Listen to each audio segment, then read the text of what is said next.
I am on. Check message. Check. Check. You good?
Welcome, everyone. Welcome back. Here we are, third day of the U.S. Open 10-ball championships. And here we have our quarterfinal match between Jeffrey DeLuna and Thorsten Hohmann. This is George DHA in the booth with you, along with Jeremy Jones. Jeremy, we've seen these guys battle it out for 3 days now. Yeah, we've caught Jeffrey here on one match on the TV table and a tight loss last night at 9-8. Thorsten we've seen a few times here, and both players obviously playing well down to the final four here in our U.S. Open 10 ball, and all of them in prime position to put themselves in the finals with just a couple nice wins. And big win for Jeffrey right now. He just got done defeating Shane Van Boning 9-6. Excuse me. And he went on. He started out with the bye, then had Brandon Schuff at 9-7. Ruslan Chinahoff at 9-7, Danny Olson at 9-3. Lost to Dennis Arcuyo in that fine, long, hard battle right here last night, 9-8. And well, he's made 4 here, and wow, he's got a shot on every ball on the table, so that's always nice because it doesn't matter so much on what the starter is, but he's got a 2-ball near the pocket. He'll just come up the table for the 3, and now the 6 to the 7 with the 10 being there. He's going to have to gain nice position there to make things easy. But if you're wanting to get the arm loose, this nothing better than this right here to get it started. A rack like this. Off to a great start, and the break has been a big part of his game in this 10 ball. Has led to a lot of his success. Oh, absolutely. I'm not sure, we talked about it last night, I'm not sure anybody has held the cue ball better. Arcuyo's been really nice with the cue ball as well. But Jeffrey has that little bit of extra power on the break and still being able to play the cue ball nice. Now, he doesn't want much angle here at all. Wants to be very full. The one good thing about drawing the ball is the 9 covers up the side. Meaning you can't scratch. Can't scratch, yeah. That's right. Okay, you can get behind it, though. Watch out. Okay. Thought that was spinning just enough to get behind it, and that actually cost him the match with Dennis. Was he came up on top of a 9-ball just like that, or 8-ball? Well, yeah, he shot the 8 and he got froze on the 9 and decided to elevate in a real hairy position to elevate. I understand that he was trying to get an easier shot on the 10, but really probably should have rolled the 9 in and just taken what would have been a cross-side bank on a 10 or a thin cut into the side pocket. Well, you couldn't ask for a better start than what he has right here. No, the break really gave us the light on what was going to happen here in this rack, most likely. And we'll see how Thorsten responds. Thorsten now broke the balls pretty firm to start off a match.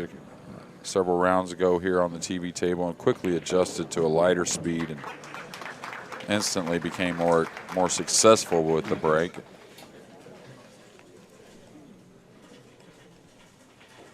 Well, Thorsten started out again with a bye, then defeated James Barax 9-4, Casper Madigan 9-1, Corey Duell 9-8 in the hard-fought battle. Then actually lost to Marco Tutcher 9-7, and just defeated Skylar Woodward in a hard-fought battle. Didn't get what the score was. The score was Skylar 9-6.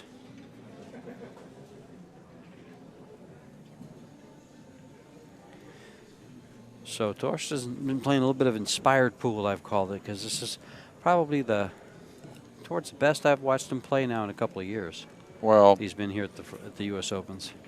Talked about earlier in the tournament that it seems like the last, going on somewhere around 18 months, he's really put a lot of time back into competing at the highest level. And not only is it hard to win, period, without time off or without a little hiatus, but when coming back, trying to knock some rust off and get that competitive edge again, it can take some time. And now faced with a little bit of a tester on the one and the side, could elevate to hold the ball or dead roll it to hold position. I think he'll probably roll it. The 3 balls readily available for him, so cue ball just got slapped around, but the 1 ball seemed to line up for him as best, that it might. It looks like it goes to the side. Yeah, and it's just, again, don't think he wants to elevate. It's just going to have to be a soft speed to make sure he doesn't run the cue ball behind that 4. And that soft speed will make that side pocket just a little bit bigger. Not much, because they're pretty tight. Yeah, and it's... And he's there, so now it's... There's a compensation there, meaning you do make the pocket bigger, but it's generally not the way you want to hit the ball, a real light way. You don't feel like you're quite as accurate. But he did a fine job there. A lot can go wrong on that real soft roll. Now, this is funny. Does he have to roll underneath this 5 to get position from the 5 to the 6? Get underneath the underneath angle just a touch? Yeah, that's what he was shooting for. Now, did he get a little too straight? I think he likes what he got. He got just enough angle to draw, maybe probably back to the end rail and up for the 6. And he'll get it going back that way.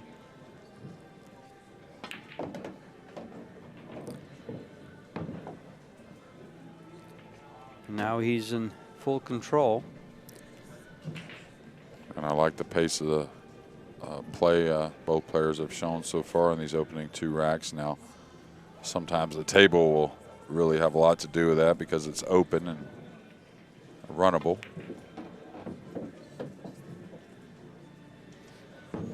Looking good here with his first rack. And out to have the same kind of start that his opponent did. And he should just hold there. No reason to move it. Just make sure you're not elevated. That's the main thing. Okay, he drew into a little thinner. Now closer, but definitely thinner. And one thing about thinner on this table is you really have to have command of the speed of the cue ball for position. Yeah, and this type of a shot, I don't even want to say it. I'll wait till he's done shooting. Talking about a skid. Yes, I didn't want to say it. He's applying a little bit of left, and he did get a hair of a skid, and he kind of threw his hand up immediately. Yeah, that kind of a shot lends itself to that. We've seen a few of these that have kicked a little bit. You can see it slides before it turns over. Starts rolling. He hit that very clean, very nice.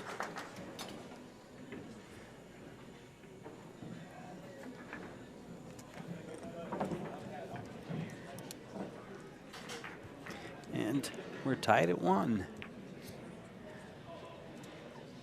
We are sponsored by CueSports International.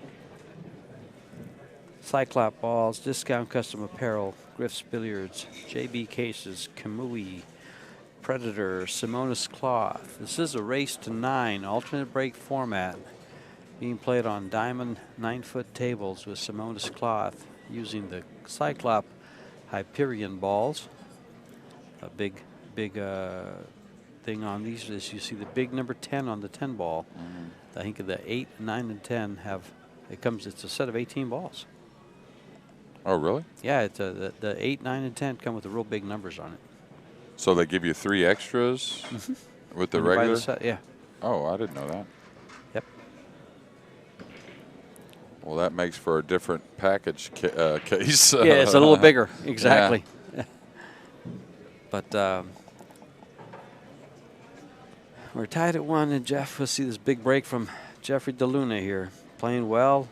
You can see their Fargo rates aren't too far apart. DeLuna's a 798. Hohmann is a 786. I know for a fact DeLuna's has gone down about 5 or 6 points in the past year and a half. Because in a couple other tournaments he was in, I remember him being at 804. Huh. Well, that's funny because he's had probably some of his biggest results in big events this year. So this year. I wonder how it could go down.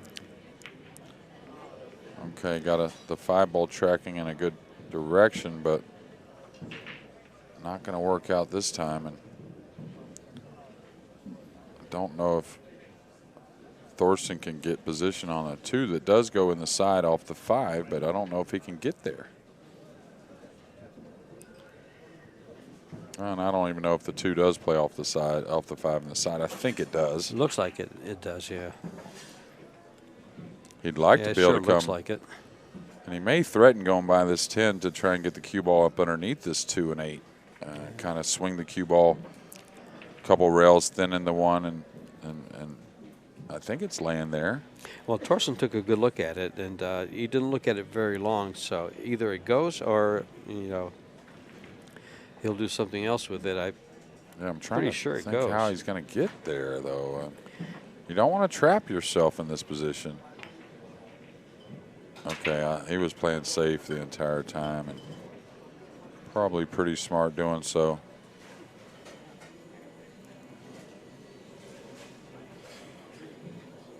Three-rail kick here. This cue ball could slide up against that 3-8. Yeah, I think he'll probably come 2 at it. I think could come 3. Nothing wrong with 3. Hitting downward on the ball. 2 rails, a lot of good things can happen too, though. He can hit it full and go through it and get him up underneath them balls. He can come across it. He can cut the 1 towards them balls. And it's a little bit easier look as far as feeling accurate with the kick. Wow. Well, he's missed it and come around the table, giving the ball in hand. He's looking at it again, saying, how did that come short? Maybe what we talked about earlier, how this table seems to be grabbing more. Yeah. Biting a bit little quite bit a bit more, there, yeah. You expect a little bit of a slide that didn't turn up. Now, this will tell us if the 2's playable or not. If he plays safe here, that means the 2's in some question, and he may go through for the 3 foul. The thing about the 3 fouls, you want to put the 1 in a position to where not only is it difficult to hit, of course, but you want to put it near other balls. That way, when you play for the 3rd foul, he's playing for it. Yeah, he needs the 1 to get away from one of those rails, though, because Jeffrey is still a favorite to hit this ball, even though he's got to go up the table. Probably catching 2 rails, the short rail and then the side rail, and then on top of the 1, somewhere around where he's pointing now.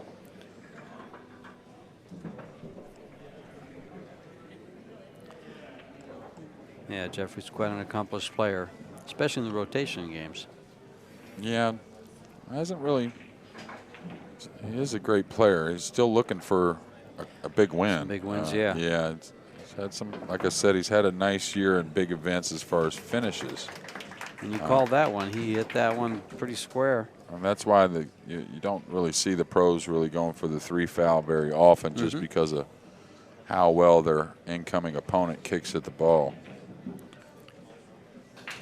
Now he's looking to see can I play the cue ball? Is there anything dead in that side pocket that I can kiss the cue ball off the 1 into and know it's going to go in? Open everything up. Yeah, it looks like the 5's pretty makeable to me. Looks like it goes in off the 6 or off the 2, either one. So Looks like he's attacking here, and he must have some type of plan for the 2. Is there a carom shot there, I guess, with the 2? He's going to play the 5. The 5 goes off the 6. And here comes John. Yeah, and the 2, now the cue ball is going to be going up towards the 4. He's got to be aware of that. I would try to probably bank the 2 back into the 8. Get some kind of opening like that. I don't think soft is the way you want to go here. Soft makes the 5 missable, I believe. Okay, hit it really nice. He's going to have to shoot the 2 elevated, but that's okay. He can float this in and hold for the 3. So. A little bit of a nervy shot. Of course, you're going away from the 3, but it's just what you got to do. Don't want to get over the 10, of course, but so he's paying attention to all those things.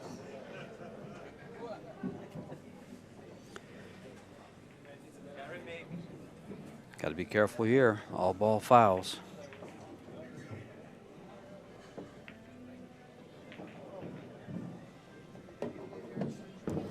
Well, Thorsten, he fouled yesterday on a shot and gave it right up. So. Oh yeah, that's both these guys. You can depend on that. I just think the group of pros that have been coming out for these U.S. Opens, all of them just once they get to this level, they're just so straight up. I mean, oh yeah, you don't have to worry about them holding back and saying, "No, I didn't foul that." No, we've played many tournaments now, and some with referees for like 4 tables, and unfortunately some referees on every table. But even when referee not handy with all ball fouls, there hasn't been any issues. Players, no arguments, no question marks. Not at this level, or almost any level for that matter. And this type of tournament, there's too many eyes.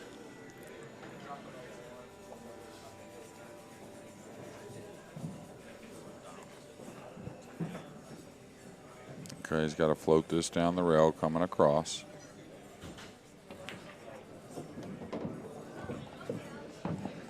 All right, didn't really float it. Decided to catch 2 rails. Nothing wrong with that, too. No. I like taking a full stroke there. Yeah. Kind of preference. Plays well, sure. And he took a little bit longer shot on the 8, but I mean, you got to like this shot. He's got to come up, and you can't go by the 10, so I don't think he goes by the 10. No, he'll play for the 9 on the side. There we go. A little off angle here, so may have to slowly hold it up or move the cue ball to the bottom rail and back up for the 10, which looks like what he's going to go at here. Just a nice draw stroke. Got enough angle.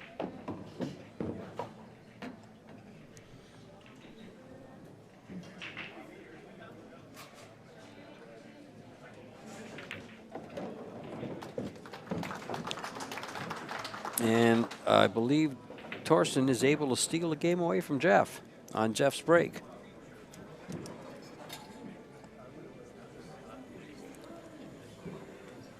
Jeff won the lag and started breaking there.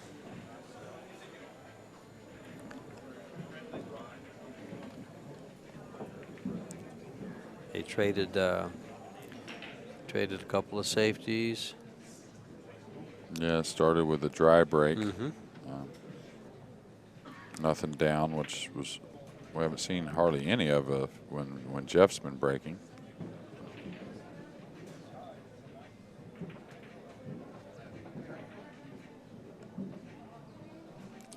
We're down to that stage of the tournament where we're playing all the games right here for your viewing pleasure, and we thank you guys for tuning in.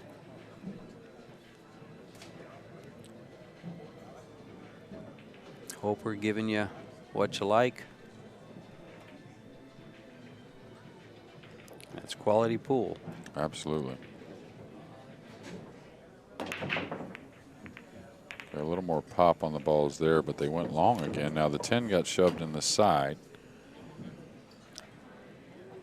It'll be spotted. And he's going to be snookered.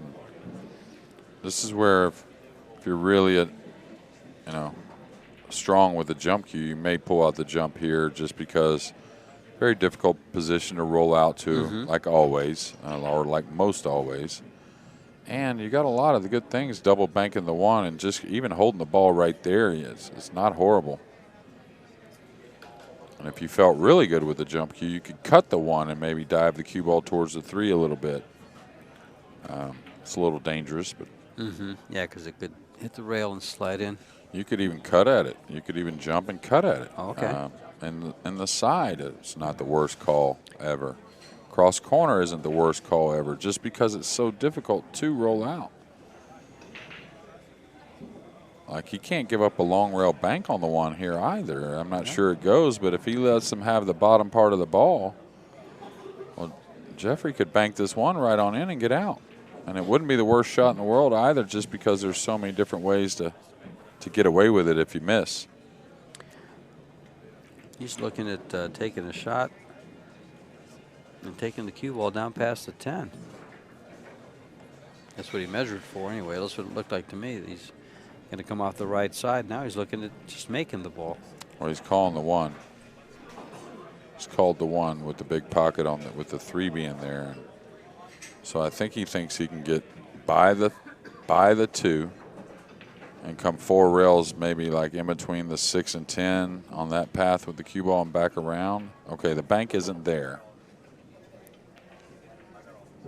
Be hard for me not to want how do you can't, okay, he's not going to pass it. Be hard for me not to want to put the 1 underneath the 7, right? And just roll the ball up underneath the 9. You got the 2 and all that Nice there. and I mean, soft. yeah, I mean. Yeah, just roll it and put the cue ball right on top of the 9. Oh, high ball. He's not going to get 4 rails with a high ball here. I don't think it's going to hug and go into one of these other balls. Oh, wow. Yeah, he still didn't get there, though. So a lot going on in that shot. I mean, he hit it well, but that tells you about a decision. Anytime you hit the ball well, and you could see there were still a lot of issues. Now, sometimes you're forced to do that, but with a rollout situation and other safeties offered, you got to think a tournament pool here.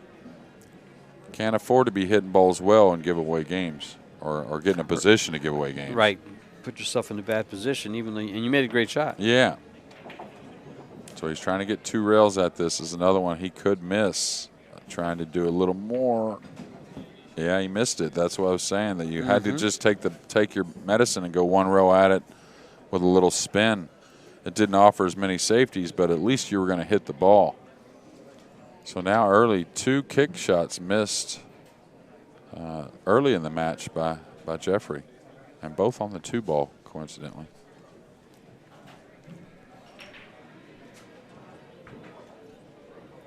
Oh, from here, Thorsten has a good chance to convert this and go up 3-1. Yeah, he's got to get pretty tidy on the 5 to get back for the 6. There's a lot of room there. The center of the table is really open, and that center of the table angle should suffice. Can't afford to get to the 3 rail angle with the 9 and the 7 being there, though. So no, he's got to come over here to the right, I think. Yeah, he's looking at getting behind the 5 and swinging the cue ball, and that's okay, but better be pretty precise doing it. If you get a little heavy, you're going to have to draw the ball, which on this table, I think you play shape for a little more draw than like most tables. I like it comes straight down here. It just looks nice. He just wants to come a little bit further in the side pocket. The diamond past the side pocket. He'll be okay there. Yeah, maybe the middle diamond. Yeah. It just depends on what line he's on. If he's near the rail, he can handle the middle, but otherwise he probably wants to come a hair past it. Yeah, he's liking this a lot. Cue will be coming right back where it's at now, or will he go forward? Well, it's a little funny. Coming backwards, the 9's in place, so he can't come like 3 rails backwards. He may just have to float this in, and he's trying to dig on it a little bit. Yeah, 2 rails. 2 rails. It may get a little thin on the 7. Should be okay, though.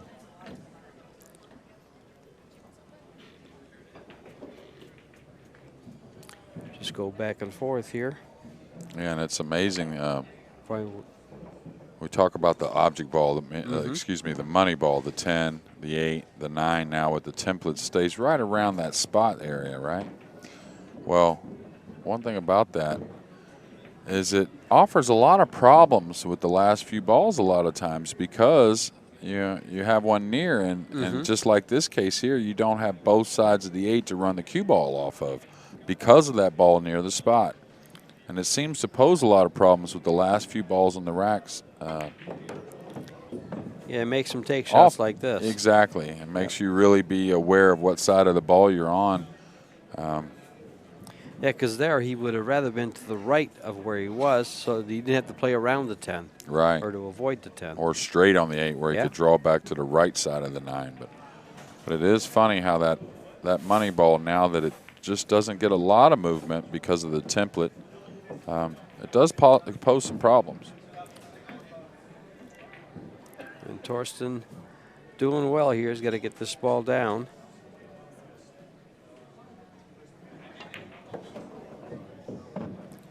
But he goes through it, takes advantage of that mistake by Jeffrey, and moves up 3-1.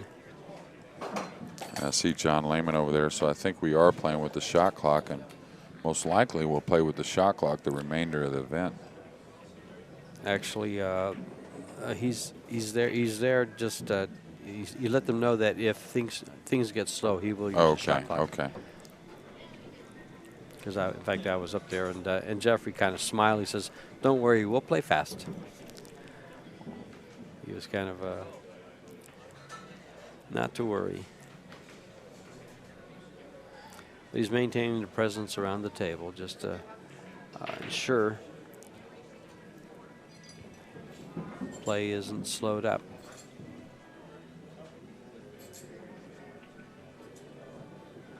And actually, these two players don't really play a real slow speed. I don't think they both Jeffrey got caught up in one last night that was pretty slow, and with him and Dennis, and sometimes that's the balls, but it took some time at certain situations. And nerves will make you slow down a little bit, or sometimes actually speed up. Just kind of depends on how they affect you or hit you.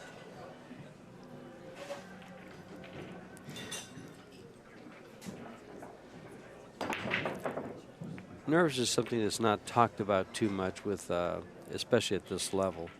But do you have any recommendations, any suggestions for players, to help with the nerves? Any mental chants, or I have no idea what to call them. Just exercises that might help a player. Well, I think knowing that it's almost like when someone says, "Man, you got to trust your stroke, trust it." Well, you can't just snap your fingers and trust it. You have to practice trusting it, right? So it's the same thing. I think that's as much as anything when it goes for trying to learn how to play with nerves, and that it's a little bit more of a process, and you have to practice it. You have to get more time in with it. And one big thing for some of the players that I've helped before, that there's a lot of talented players that are just a couple levels down that maybe are a fast player, right? And I tell them, well, all you have to do now is slow down a little bit and not make mental mistakes. And a lot of people will respond, well, when I slow down, I tend to get nervous more. And they got to understand that that's a very common thing, meaning when I learned that I had to slow down a little bit, well, the nerves hit me a bit more because of it as well. Okay, he called the 2 there. Is he going to come away with anything to play off of that shot? Safety. Maybe a cross corner now. Yeah, he might. Got a cross corner he can draw into the 5 and maybe get an element of safety as well. And Thorsten doesn't mind banking at him. But what I was getting at is you have to take 2 or 3 months knowing that you're going through something different, meaning you're slowed down your pace a little bit to try and help your game, because it's obvious every great player in the world does that. But you're going to maybe get a little more nervous at times because of it. It's just something you eventually will learn to deal with and get better at. So I guess the point of the story is, George, don't think anything's going to be overnight when trying to start deal with those types of things. There's not, besides a seance or besides some type of what's the word I'm looking for? I think I'm going to go get hypnosis hypnotized of some I'll sort. come out of that. Yeah, exactly. Out of that meeting just without playing something real that good, I don't know much about. Yeah. Well, Again, just got to know it. It's a process. All those Sure. types of things are a process. So. See, I take advantage here. I pick your brain for all these little things, not just for myself, but there's a lot of viewers out there that are listening in, and they respect your coaching ability, your explanations, and I just make sure that we all make use of it. And you can't bill me for it.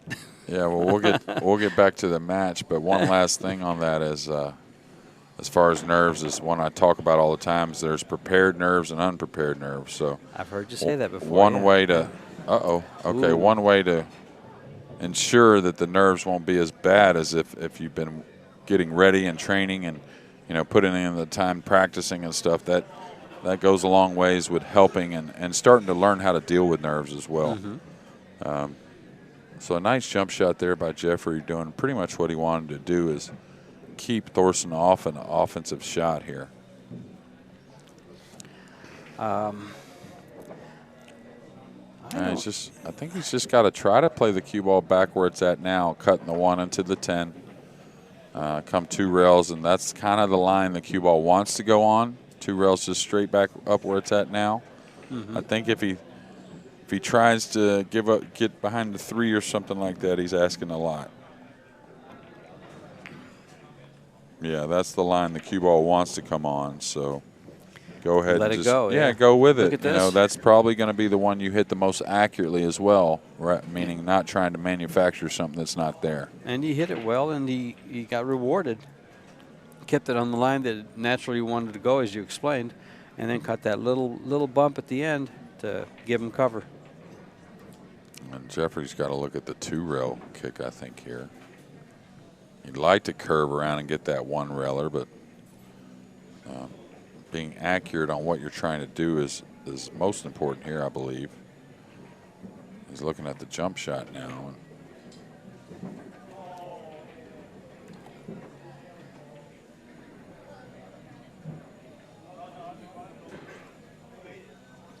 In a big position here, though, in game number 5, and with Jeffrey breaking off here in this game. And Thorsten was to get this down with a 4-1 lead. We've seen a lot of leads go away. Yes. But still would be in a great position at 4-1 and breaking. And I think this is fine, too. I like this better than the swerve trying to kick behind it. Jeffrey very, very, very inept and very good with the jump cue. So at least he's given himself, I think, a little better chance. Well, he also has a big 9-ball up there to help him pocket the ball. Okay, he's going to need some travel on the 1. He's going to get that. Now, is it going to? He's got cover. Yeah. He got cover. He's kind of like kicking this ball and trying to hit the left side of the 1 coming off the head rail. And maybe it slides over by the 3. Yeah, and the way you want to hit this one, though, is with a high ball. High ball is going to react well for you, and I like that shot you're talking about. You got a lot of good things that can happen. You can call the 1 in the corner or the side. Right. You could hit it flush and stick right there behind the 6 because you're going to be spinning into this with a little right. You're not going to. It's going to hold it. Yeah. It could. It could, anyways. He's called it in the side, which makes sense. And don't baby this one. You want that high English to take a little bit. So you want to put a little speed on it. And that's where the cue ball is going by that 3. Almost got him what he needed. No, and well, it's a start. He's a little elevated.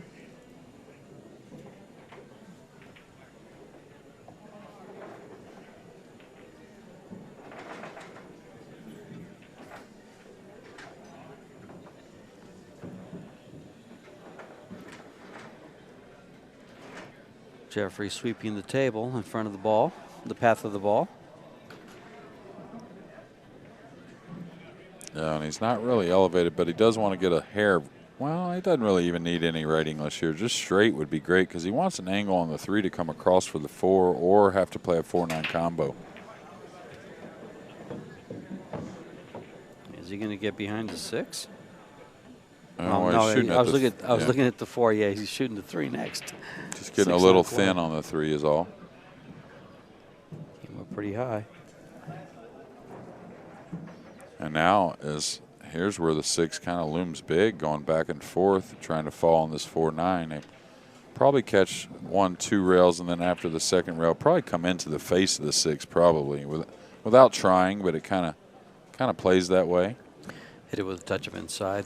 Yeah, and I think it's thin enough, just a high ball, it'll turn over, I think, enough. But the one thing about inside is if you go by the 6, you don't want to get thin on the 4-9. So if it is some inside, it's just, okay. And this is what I was talking about. Again, yeah, exactly. Yeah, at least he's off the rail, though. So if he had been on the rail, this becomes a lot more difficult. But here he can check the cue ball a little bit, and coming across and getting hooked behind the 6 is really not a possibility. Now, the one thing is if he plays off this 9 ball a little wrong, meaning makes the 9 to the upper part of the pocket, the 4 might fall to the end rail. Okay. That was risky. I Well, wonder if he was planning to hit the 6 ball. Maybe. Could be very, very true with that statement.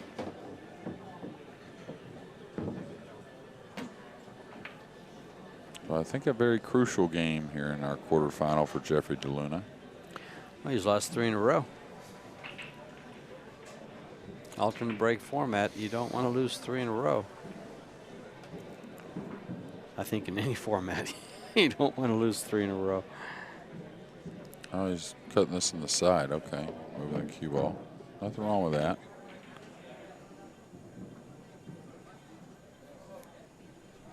Came up on the 6 ball pretty nice.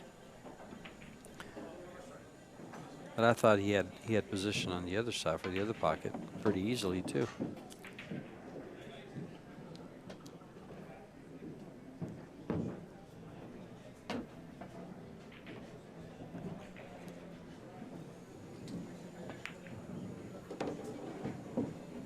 Is this going to come over too far? Yeah, I was going to say, he put He a hit lot that. of speed Yeah, on he that did. ball. He did. It has come And over. now he's stretched. And one that this is a prime one that you don't want to hit softly as far as the kick of the skid is involved.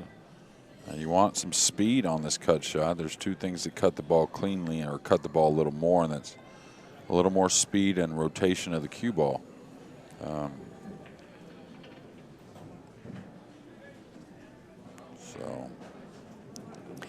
A little bit of a tough shot. Quite a tough shot. Very much But so. a good idea. I'd almost consider just cutting the ball thin, leaving it on the rail, taking the cue ball up where the bridge is. You don't like that? Well, I mean, he's supposed to get down and knock this in. That's for sure. I mean, he's probably 8+ out of 10, something like that. But, you know, under the tournament situations, competitive situations, those numbers seem to get a little skewed. Okay. Nice shot. Very nice shot. Very, very much needed. And I think very aware of the skid. You'll notice how much pace he put on the. Notice how much pace he put on that shot. Yeah.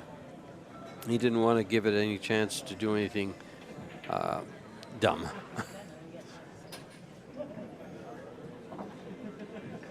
Well, Thorsten to break the balls, leading 3-2 in a race to 9. We've had a fine U.S. Open 10-ball championship. Tomorrow starts. We begin with the 8-ball. And actually, I seem to recall we had like 35 players, 36 players signed up for it. Have we gotten some more signed up? I'm not sure of that, but a good chance of it.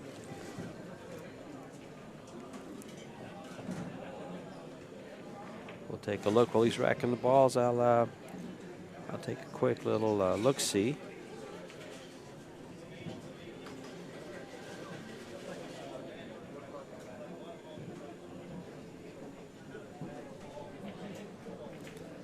And Thorsten up and running here.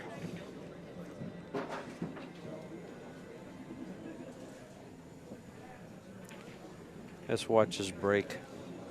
See where that cue ball ends up. Watch the 4 and the 6. See how they track towards the side pockets.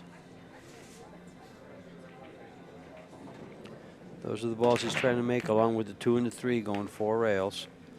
Yeah, they both hit the corners and didn't go.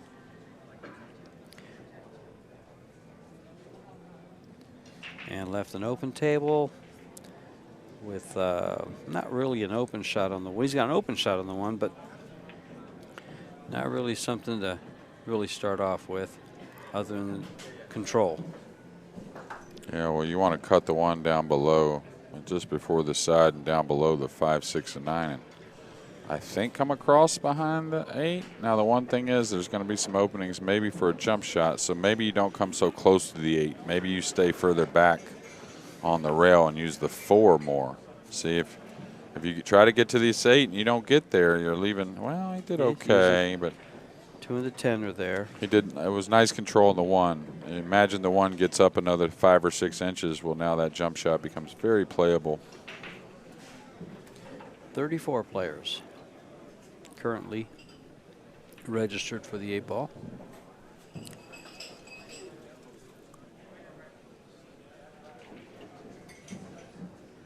Okay, I think he's got a kick shot in between the 2 and the 3 with a maximum right spin. And the thing about this one is just don't baby it. You know, you want to make sure the spin grabs enough to get to the 1, but don't baby it because you got a lot of good things that can happen. The 1 can bounce back over and the cue ball go by the 5 and up table for somewhat of might be a really nice safety. You know, you could make this. You just don't want to hit it too light. And like I said, a lot of good things can happen with the 1 coming back across. And that's a pretty good thing. And that's why I promise I may have laid back on that first safety. I may, instead of trying to tuck them underneath that devastating 8 ball, maybe go back up table a little further behind the 4, and then you cut off a lot. Now that's a hindsight kind of comment, meaning Thorsten made a nice shot, and what a nice return as well. And Jeffrey just made a real nice one too.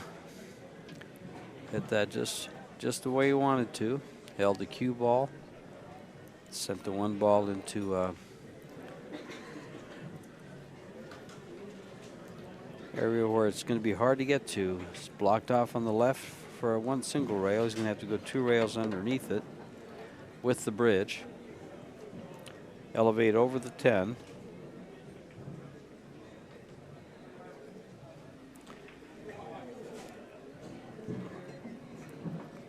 He's called the 7 in the side. I like the call. Yeah, if he felt real confident about this, he could kind of roll at this and have a lot of good things happen as well. Just depends on how he feels with the bridge and how. Yeah, I like. Okay, didn't expect to miss that. That's why you saw him shoot with a lighter speed, just because the way the ball's laid, there were a lot of good things that could happen.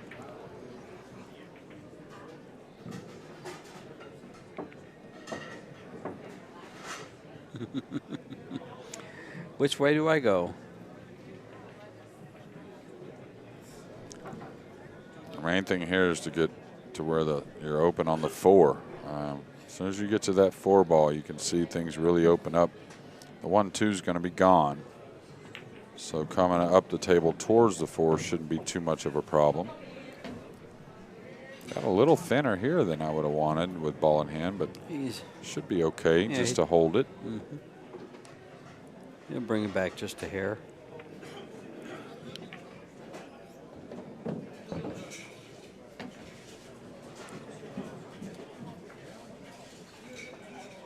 Probably backing out.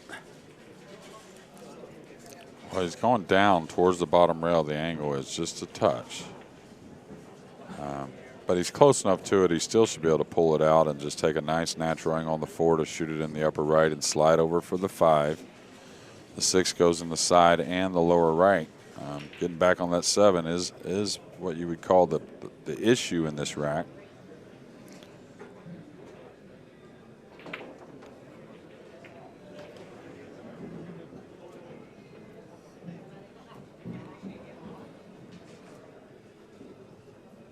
Likes putting a stroke on these shots. Let's see what he does here. Yeah, he likes to put a big stroke on it. Yeah, he's taking an awfully big chance, though. Well, we saw him do that against Dennis, too, and it cost him. Yeah.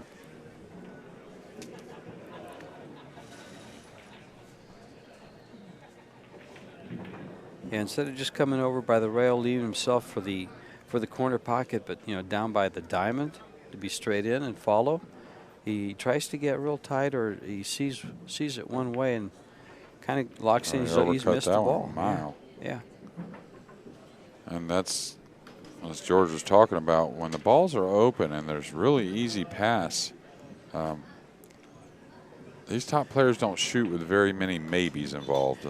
Like, oh, maybe this might happen, or maybe I hope that doesn't happen, or like slamming the ball on the 3 and just coming towards the 4. Even if you're not going to get as close, you play with a little more definite on what's going to happen. Meaning you want to more for sure's. He end up well short here on this 5, though. I'll tell you, he's made this a little difficult. Yeah, very difficult. He's got to kind of slowly draw back towards the 10, I think, and just come in that gap between the 6 and 10, and hopefully he doesn't fall too straight. Yeah, like that. And this is where straight may get in trouble. Yeah, the 9 being there makes it very hard to move forward. Could see a trick shot here where he knocks the 6 in and jumps over the 9 with the cue ball. Occasionally it comes up where it's not a bad shot.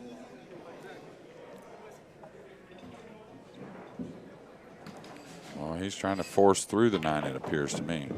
Yeah, like that.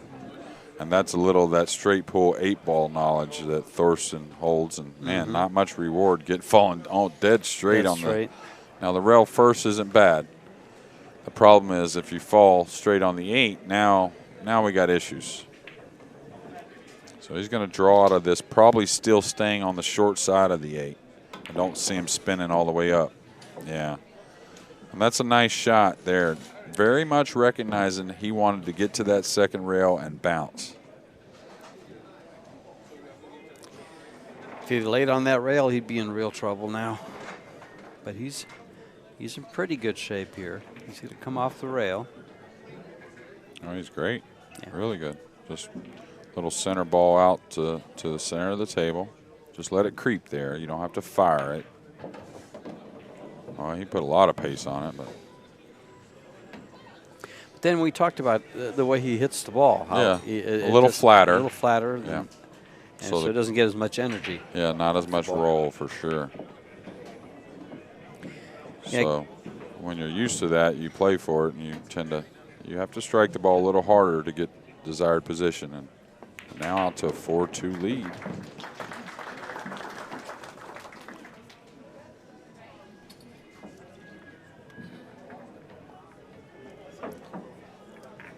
Well, Jeffrey gets the break here because he won the lag. But this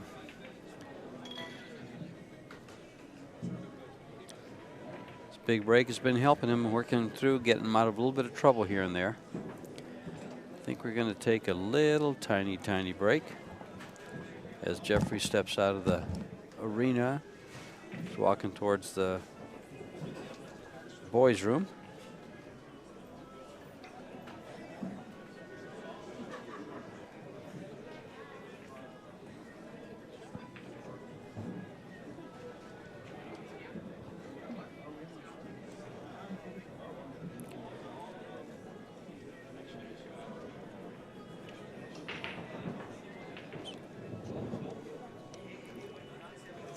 Well, these guys are battling it out here.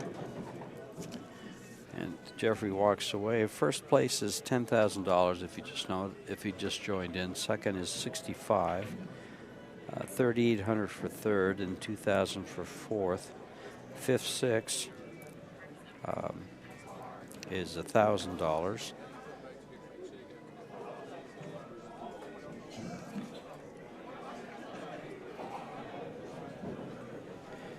And in fifth, sixth is Shane Van Boning and Skylar Woodward. And seventh, eighth is Danny Olson and Corey Duell. we have 4 players left in the tournament. You have these 2 gentlemen battling out to see who meets Marco Toucher, and then Dennis or Cuyo awaiting the winner of that match in the 6 p.m. final.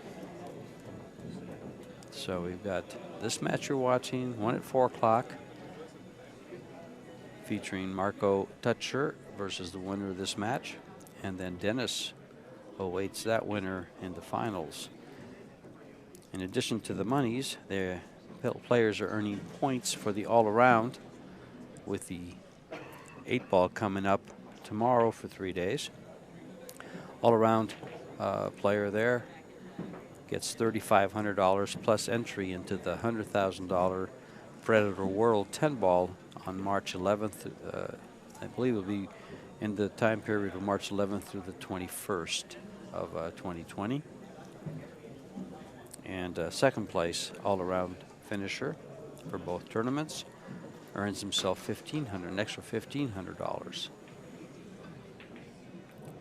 So there's $20,000, $23,500 up for grabs this weekend.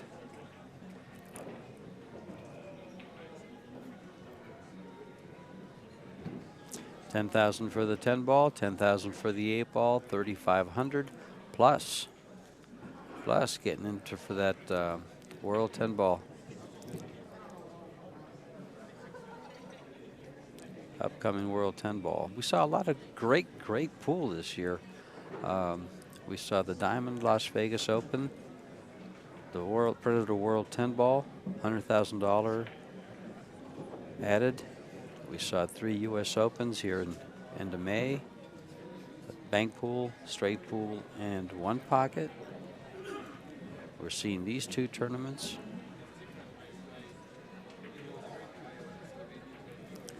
So we've seen a lot of great pool in the Vegas area.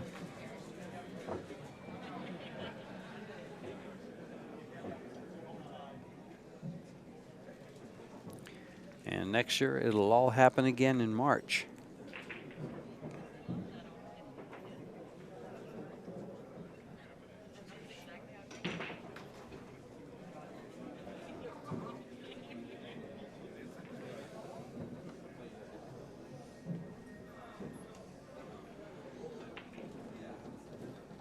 Jeffrey taking a lot of care in racking those balls, making sure they're all touching.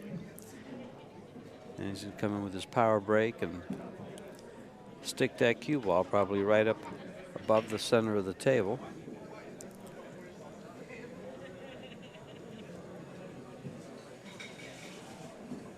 Hits him pretty hard.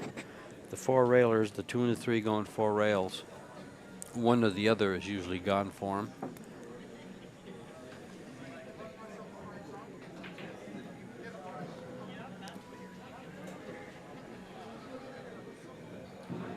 Watch this break here. He smacks him. The cue ball come up off the 1 in the air and land about the middle of the table. And just kind of stop. Actually come forward a little bit. Nope. He didn't hit that as good as some of the others he's been hitting. And his results were not much of a shot on the 1. But he's got control.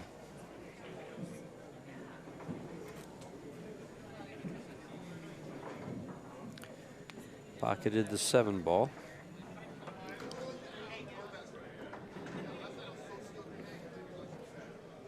If he wants to attack, he's got a bank shot on the 1, and he's called it. He'll bring the cue ball back and over to the left side, to the bottom side of your screen here for the 2-ball in the corner pocket on the upper left.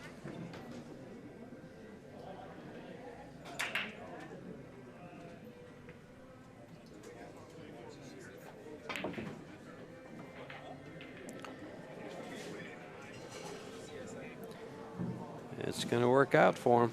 He got behind the deuce. And the 1 ball was missed, but rolled to a pretty safe area.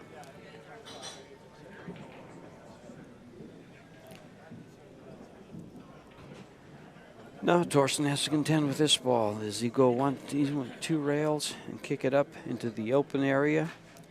Problem here, if he kicks up table's open, and the cue ball really has nowhere to find cover, or kicking at one rail this way from the head rail and coming down, cue ball might find cover, and so might the one. He's called it in the corner. He'll probably be coming at it one rail. It probably won't be real hard. Kind of like a medium speed.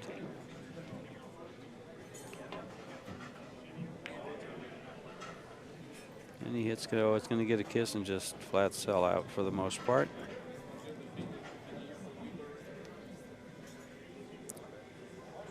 Looks like he may be able to cut it. That's quite a cut.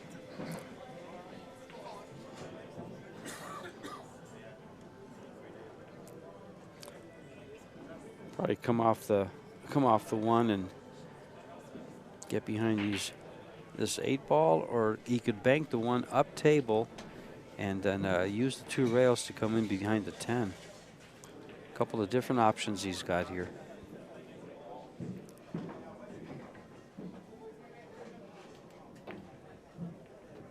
He was able to cut it. He's going to run into the 9-ball and end up perfect on the deuce. And this rack just opened up for him.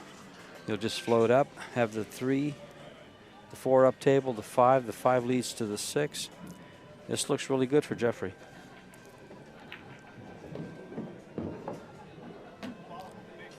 He'll come over to the upper part of your screen there towards the side pocket with the cue ball. Give himself a nice path to the 5. Land pretty straight on it, not real straight.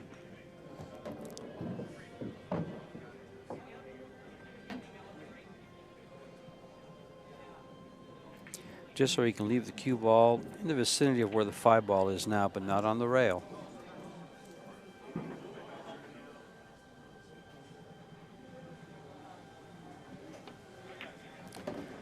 This is the kind of rack that the balls tell you what to do and where to go.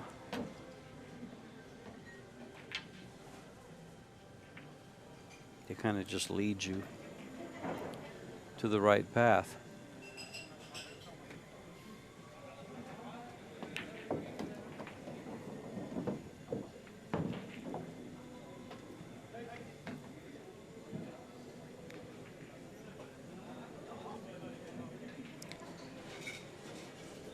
Just follow, doesn't want to get straight in on the 8. Give himself a little angle to play the 9-ball where he chooses. Probably the side for a stop shot. Just hit the rail and line up straight for the side pocket and stop it there for the 10.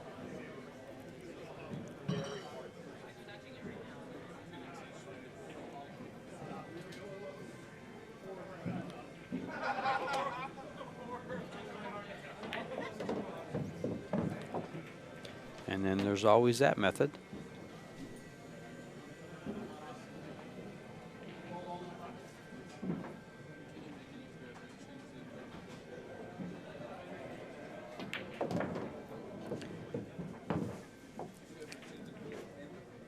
And Jeff does control the cue ball and runs out like he should have once he got on that key ball. Once he was able to hit that 9-ball, get straight in on the 2, everything opened up for him. Nice cut on the 1 to start the rack. And we're at 4-3. Jeff started breaking the ball, so this is Thorsten's break. And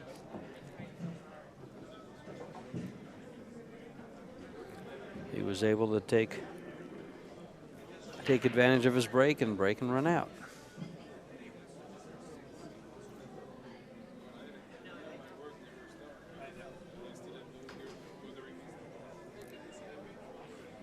Now, I think Thorsten, watching Jeffrey take such care in racking the balls, is doing the same now.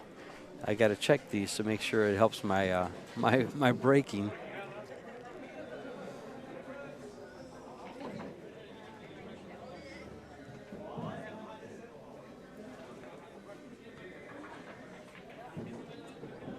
And the hitman about to break the balls here in the 8th game.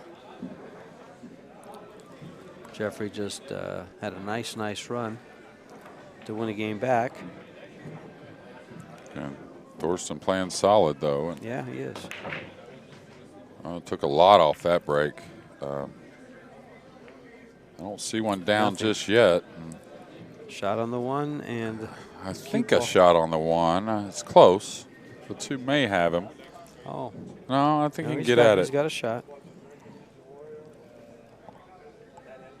It's a little tester. You got to hit this with a lot of spin, and still should be okay. And the thing is, you got to realize it's real hard to get heavy on this two. You got to come up and maybe take a little bit of a cut on the two, because you're not going to draw this. You're just going to put a lot of left English, trying to catch the one a little thicker to help the line of the cue ball. No, he got a lot out of it, and maybe that's more what I was talking about with that table. Really grabbing that English. Grabbing that English, it's not sliding anymore. No, I hit balls last night, and the bed, rolled out and it drew nice like a new felted table, but the rails were really broke in pretty decent. I wonder if maybe they didn't recover the rails. I think they did. I think they did.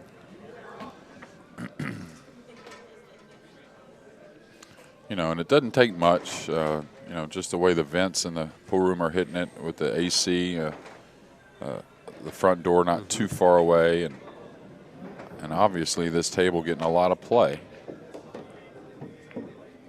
Okay, that bump may not hurt him too bad. Let's put the 6 in a little bit of a funny position. Looks like he can almost just go ahead and he can just come. He's fine. Yeah. I thought he had a little more angle. I thought he might just want to run into the 5. He'll bounce it off the rail towards the pocket because he'll hit the right side of it. But he'll just draw this back a little bit. He's fine. Yeah, that's what I would have been worried about, getting kind of on the rail and a little flat. Yeah, the 6 ball isn't. Wouldn't be the worst to settle for a cross side bank here, in my opinion. Just because you're coming up 2 rails to the center, which is nice, and that's what you want.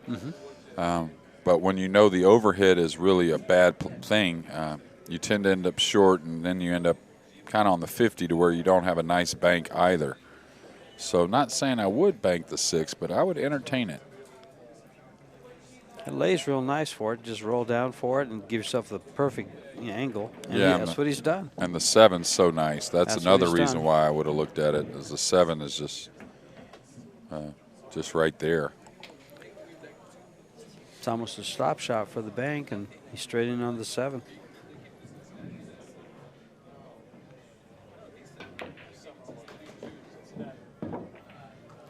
He likes to run that ball around, doesn't he? Yeah, and much rather shoot with pace than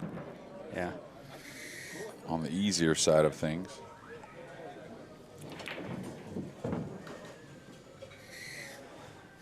Alex Pagalian in the house. Had to settle for a 9th through 12th. As players come through.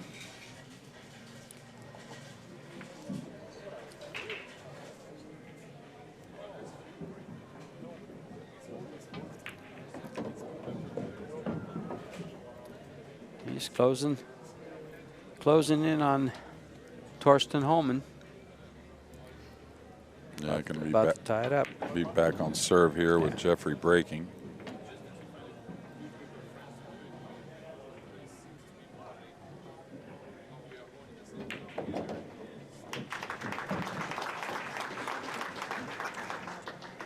As you can hear there, and you can see there, we have a nice little crowd around this stream table. First table as you come in the door there at Griff's. Yeah, the camera's really not probably doing it justice. We've got it packed all over. And we got all the tables going, all the 7-foot tables going, and you can't see all the people by the door that are. Yeah, a lot of sweaters in the room. Yeah, a lot of sweaters. Well, with the weather in Vegas, you almost need a sweater to be in here because it's pretty cool usually. If you're playing, it's perfect. But come on down, come on in, have a sandwich, have a nice beverage. They have iced tea. They have sodas. They have water, bottled water. They also have some of the adult beverages that people enjoy on Saturdays and Sundays here in Las Vegas. Yeah, really nice food. The food's been great. Always has been.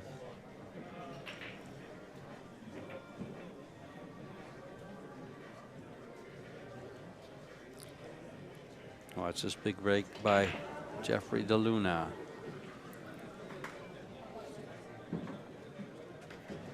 I was reading on Wikipedia about him, and it says that his nickname in the Philippines was Jeff Bata. But I've also heard him called the Bull. Well, it's amazing they would give that one up. That's Efren's. Well, it was because of, Efren was his mentor. Oh, really? That's what I got out of reading that. Okay. Wikipedia. Bata's boy. And what is it, Talago? Is that Tagalo? Tagalo? Something. Tagalog. Tagalog, Tagalog. yeah. Yeah, Tagalog. Yeah.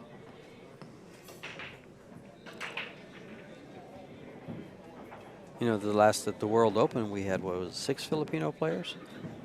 Not including Alex, because we considered him Canadian. And out of 9 American players, if I remember correctly. So. Yeah, well, the guy who won the hot seat wasn't here just a few weeks ago. No, he wasn't. I'm sure he would have performed real well over there. Yeah, it was a bit surprising. Not sure where he was. Was he even in the country? That I don't know. Yeah, I don't either. Okay, another shot similar to one he had earlier where he could rub the 2 and fall below the 9, or he can go for the shot. And he's made 2, it looks like, and he's going to end up with a shot on the 4.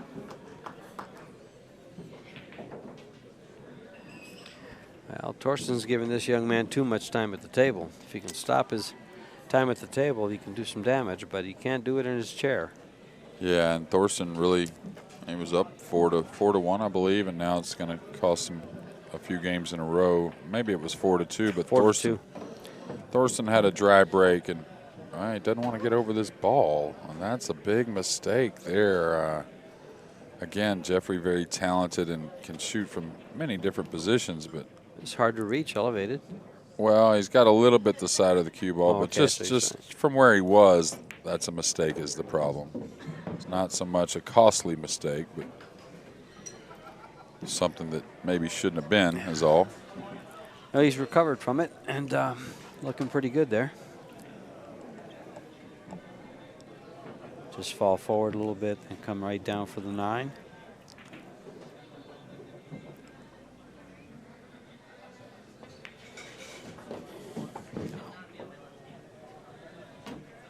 Well, he's got the 8 up in the corner. That's what. No, I was wondering. I like to hit that a little thinner than as full as this is, but it's fine because you can just hit right where the 8 is and come straight down. Yeah, when it's that close, you can cheat the pocket really kind of however you want to hit it. That was perfect.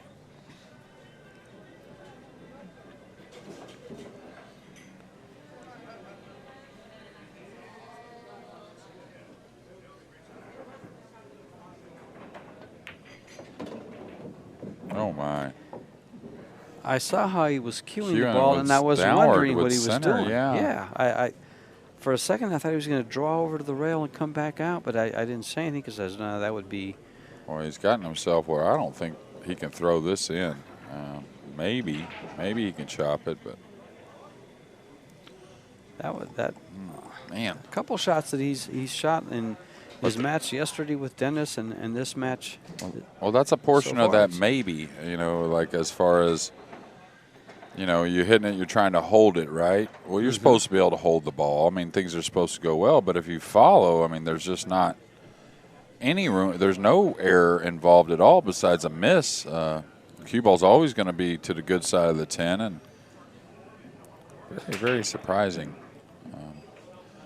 From the most simple positions is what in the last few matches couple of times, with Jeffrey that has cost him. It's not been the difficult situations. It's almost like where no decision should be made is what.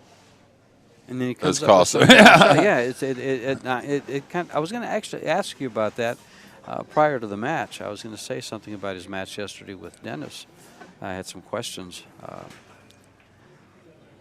about a couple of shots where he got in trouble, and I feel it cost him the match. And they were along this line. Mm-hmm. Well, yeah, there was definitely a glaring one yesterday where he had the 8, 9, and 10, and decided to shoot the 8 with draw and come backwards with the cue ball and end up froze on the rail. And then that was one decision that didn't work out, but kind of complicated it, elevating the cue 90 degrees up in the air, trying to draw the ball off of a froze cue ball on a 9 ball. He could have just rolled in very easily and taken a little more shot on the 10 to win the winner's side. Or not to win the winner's side, to get to the hot seat match. Right. I don't like the chances of the cut, but you never know. It looks like he's going to go for it. He better get out of his way, too, because that ball's going to come right back at him. Yeah, he's putting a touch of inside on here, which is pretty normal. Watch out for the cue ball. What a shot. What a shot. He can kind of smile about it now, but that's only because that 10 got down. Yeah. Wouldn't have been much smiling going on if that 10 hadn't went. You know, one of the things about shots like that is those are great shots, and great shots are made by, well, great players and good players, but the mark of a great player is how many easy shots he makes in a row instead of how many shots like that he makes. Yeah. Those are toughies. Well earned. But the thing is, what would worry me is keeps happening. You know, it's one thing you have one of those, tournament to where it's right in front of you and you go out of your way to make things difficult or impossible maybe. But if it keeps happening, you're wondering what's going through the brain a little bit because you could call that a physical error from the 9 to the 10, but more of a mental error, I think, than anything. I agree. The other thing about it is if it keeps happening, you're not always going to have the same results. You don't have to make that shot. No, not at all. And the shots that he's come away with sometimes when he's put himself in trouble. Well, Thorsten has no open pocket on the 1. He's got to look at it a little bit, but the 5's got him covered up for the side. The 2's got him covered up for the corner along with the 9. So he's got to maybe. This is touchy.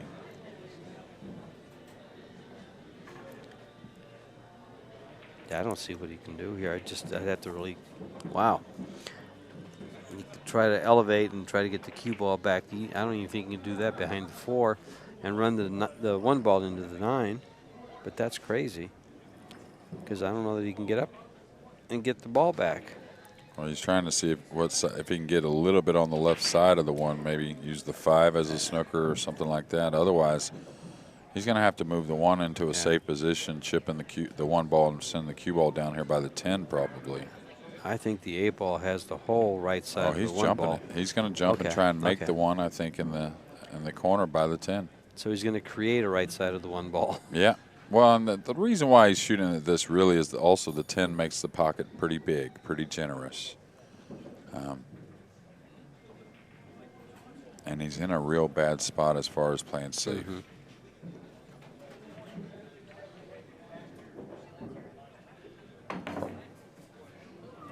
What a shot.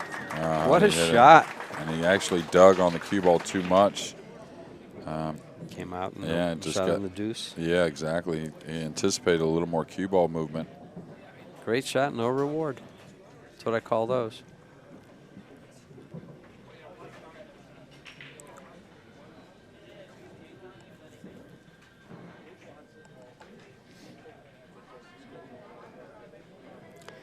He'll be kicking this ball to that big pocket in the corner.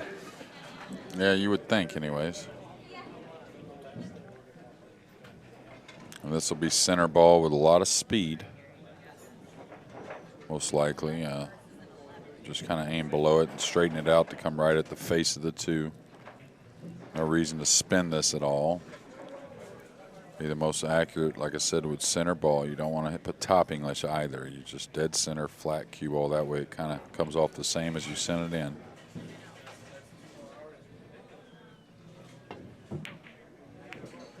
Oh, and he hit it Hit well. the outside of it. Wow. He's going to get a reward, though, I think. Yes, he is. The 9-ball's got him. Jump shot and played it in the side. Play that 2-ball on the side.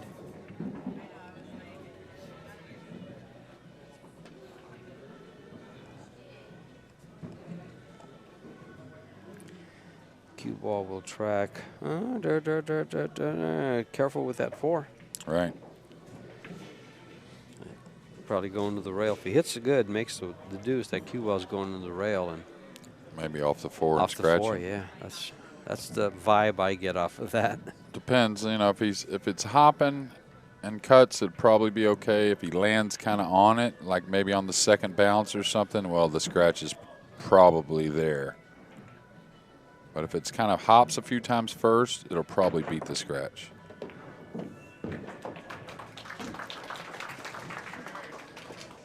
Or you think the jump cues aren't a powerful weapon. You just saw it here in this game with the opening 1-ball by Thorsten, and then what looked like a hanger by Jeffrey on the 2 on the side.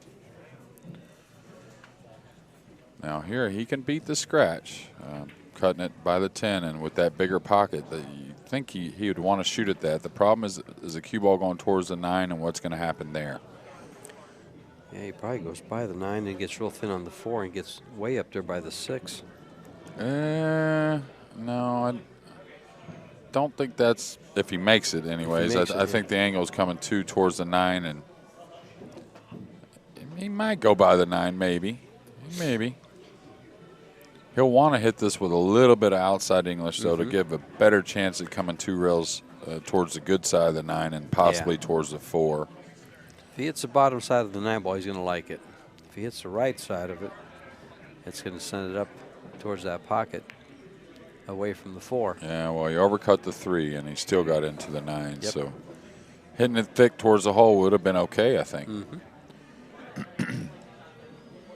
Well, now see if Thorsten can limit Jeff's time at the table and take back that 1-game lead.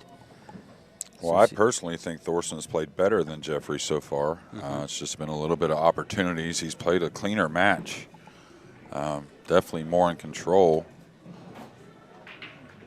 He's had 2 dry breaks, which has been really killer for him. But as far as getting done what he wants to get done, I think he's been a little bit better than Jeffrey, in my opinion. Jeffrey, of course, has made everything, but he's had to make a few escapes. I like him going forward 2 rails here. Yeah. The thing about the 2 rails forward here is on the slick tables, go ahead and just shoot from a foot further away. Don't try to get so close to the 5, I think. Well, he let it go a little bit. And the reason why is you get a little more funny like this. Yeah, no, I didn't like hitting it that hard. I mean, it's just I like what you just said. You know, stay around the head string or something like that.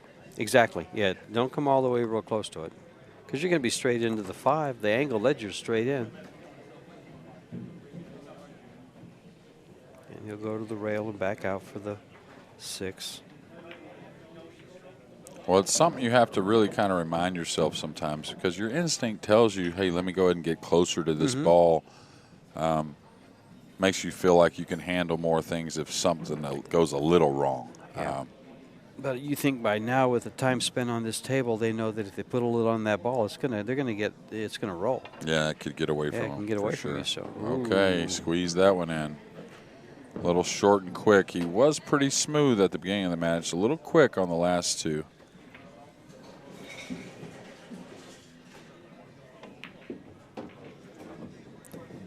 And he's going to take full advantage.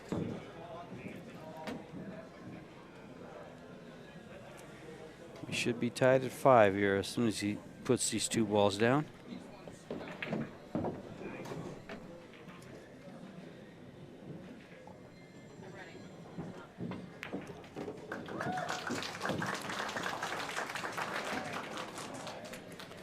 The hitman and the bull. Let's see who walks away with this one and meets Marco Tutcher from New Zealand in the semifinal match to see who goes on to play Dennis or Colo. Yeah, we're a little behind schedule. That was supposed to be a 4 o'clock semifinal. I don't think we're going to make 4 o'clock, but it won't be too far. Too far after past that. it, yeah.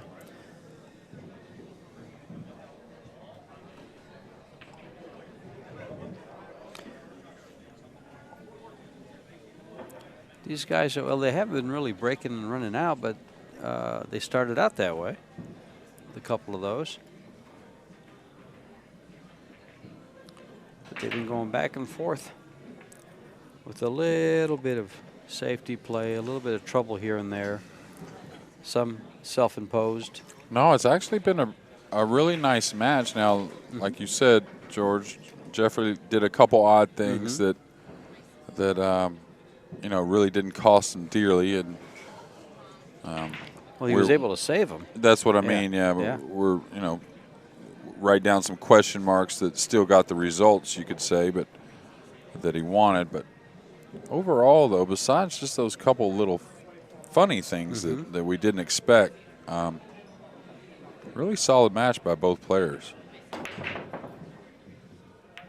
There's that cue. Was a nice break. Yeah, I don't see anything yet. And it's going to give up not much on the one, but maybe a safety. Really an odd grouping in the center of the table that you don't see a whole lot. No, we haven't seen that. Center stays pretty open, actually. Yeah, generally. Everything kisses its way away from it.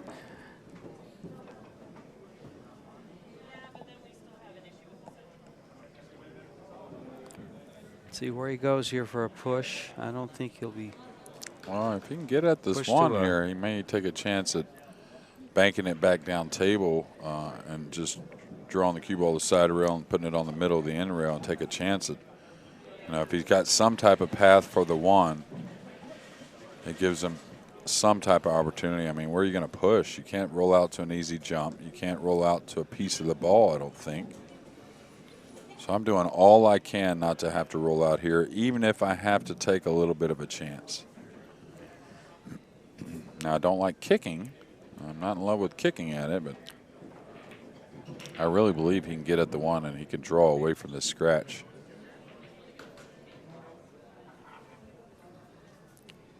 So does he.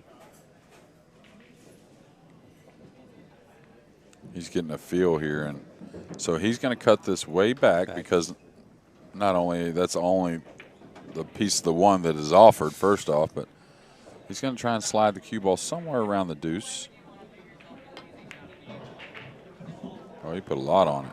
Oh, he made it in the side, just where he called it. Now it went off the 7, but but it's in. Nonetheless. Same thing in straight pool, so just ball in pocket. Same thing in 8-ball. And 8-ball, just in all of the games.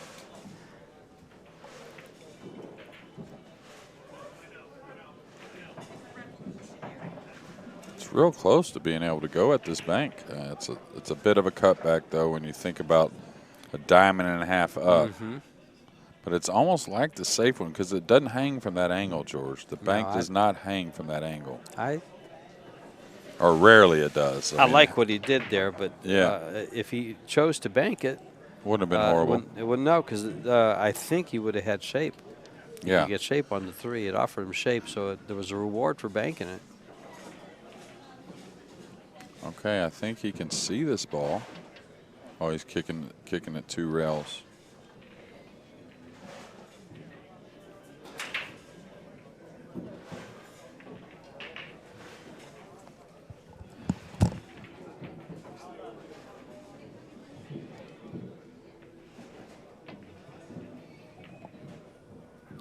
Nice hit. Is he going to find cover? No, it's going to come right up past the 3 ball. Yeah, but I mean, that's all you can do. That's it, yeah. You know, trying to get some separation. If one of those other object balls gets in the line or the path from the cue ball to the 2, well, that's a bonus. Now here you just make the ball and come towards that 5. If you hit it, fine. If you miss it, you have shape on the side. Or the corner. I don't think you can hold it for the corner, but you have shape on the side. Yeah, I like him shooting at it. Yeah. Again, you'll see guys, I think a little bit more about the safety just because the rule format, there's a little more value in the safety at times, but it's not going to keep these players from doing what they've done for so long, and that's stay aggressive. So he'll cut this and either go at that 5 or maybe just try and go right in between the 3 and 5 with a hair of right English is kind of the path that looks appealing to me. Now the 3 doesn't pass the 6 in the upper corner, so he needs enough speed to get for the side. Oh, great hit there. One of his best strokes of the week, in my opinion. Real clean through the follow through. That's why you saw everything really do what he imagined.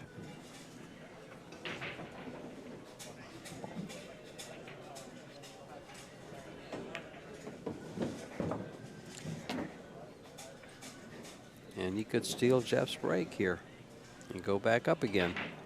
Yeah, you just want to draw past this. No reason to go to the rail and out. Just draw past an inch or two. He's going to go forward and back out and get a little closer, I guess. About the same line as if he drew back, but just kind of. It was clean and it was easy. It was easy. There wasn't any doubt he wasn't going to get it. So right. And now it's stop here and matter of deciding whether to play the 8-ball for the corner or for the side. Get back to where he's at now after the 7. More than likely, he'll just play it for the corner and come over for the 9. I think he wants to be straight in for the 9. And this would be one position I would move for the side with no problems. I mean, it wouldn't hurt. It wouldn't hurt my feelings or anything. It's not like I'd be worried about it. Yeah, that's why I mentioned that, because it's available, and the 9-ball's in a position where if you get a little angle, you can just use the 2 rails up on top to come back for the 9. Sure. And he's in good shape here.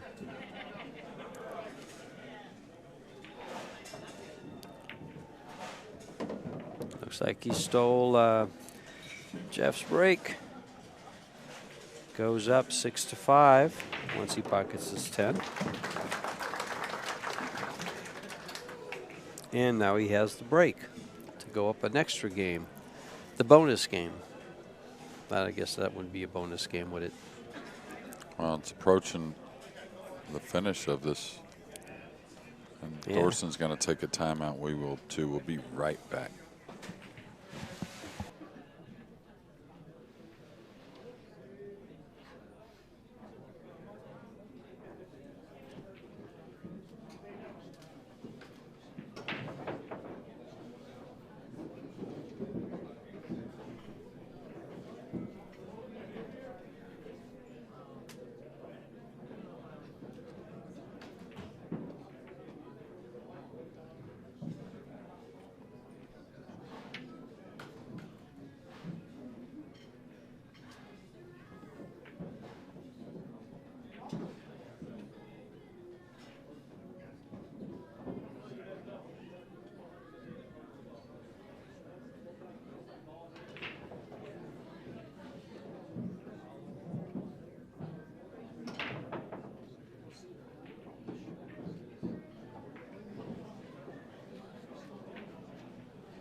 And we're back. Yeah, we're back. 6-5 Hohmann in this race to 9. And later on at 6 o'clock during the final, it'll be a race to 11. But here in this quarterfinal, and then our next match, which will be the semifinal, the winner between this match here will play Marco Tutzer, young man from New Zealand that's put on quite a show here this week.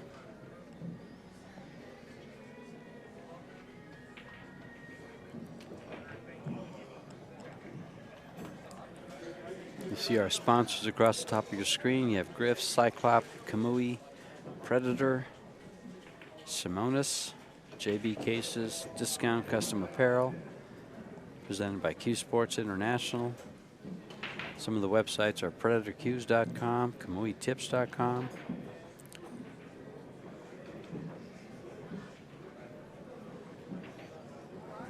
Visit their sites.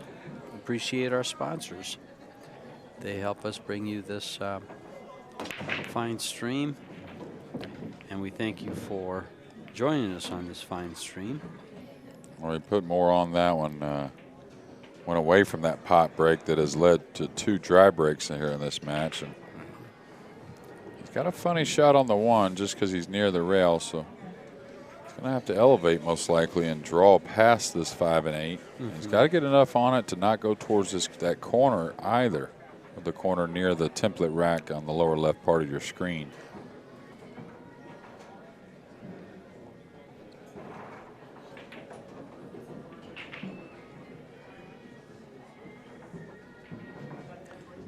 He's going to have to come down there for that 3-7. Yeah, this is a touchy shot. Yeah, I mean, it's because I think to get a lot on it, you're talking about maybe too much speed to hold for the 3, and you don't want to guide it by the 5 with that corner being down there. So this is really, really for one of the best opening shots these guys have had after the break. That's a funny one.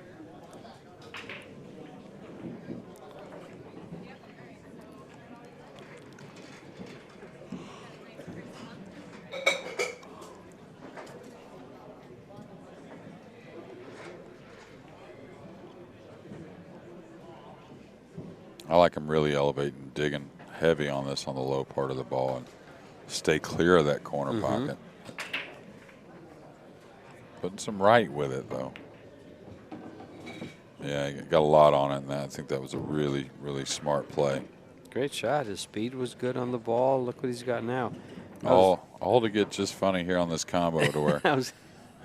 Yeah, the 3 ball's going to go up the side rail there, and he can't get the cue ball off the bottom. Yeah, he can't move the cue ball much. Yeah.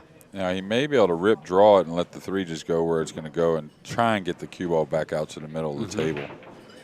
Maybe something I would look at here. I mean, because I'd like to take a chance at clearing the table, right? If you shoot this combo, if you just lay it up, you know you're ducking on the next shot.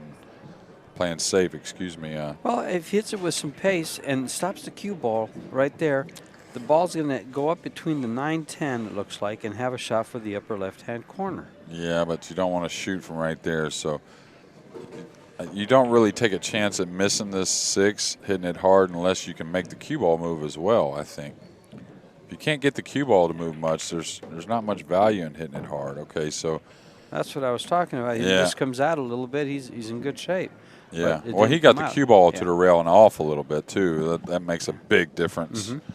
And now he's just got to use the object ball for the safety, meaning feather it over in front of that 10 and go up table. Don't really see anything else. Now he could try to come all the way back down behind the 6, hoping the 10 stops the 3. Boy, you hate to play safe like this, though, and leave a little rail first, huh? Just a simple little rail first shot. He's going to have to hit this pretty good. I think that's his best option, is just roll it soft. I think it's a more controllable shot. Well, he's putting right English, so tells me he's trying to do more than just put the 3 on there. Okay. Well, he got the 4 to the back rail, which is a big helper. If the 4 would have laid up in the front of the pocket, well, the 3 becomes very doable. Now the 3 to make it and get the cue ball all the way back, well, lot more difficult shot.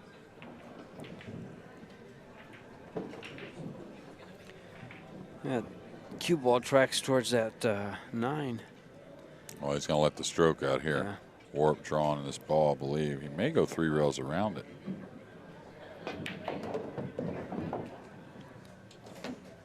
That's letting the stroke out.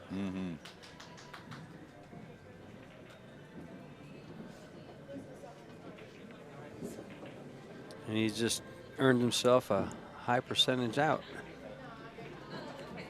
for a player his caliber.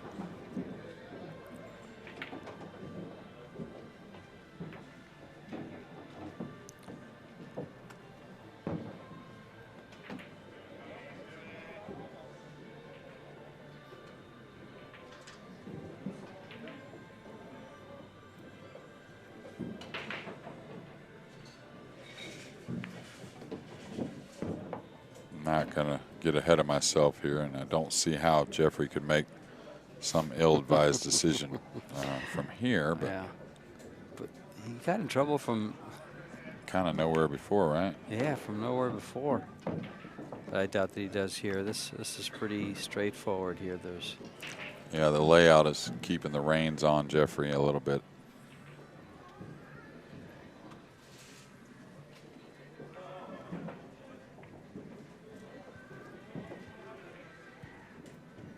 Yeah, when he was down, he kept adjusting the cue a little bit, meaning moving the tip a little over and a little bit more over. Not a fan of adjusting on the shot at all. I think as you go down, you should be locked in pretty much on your aim.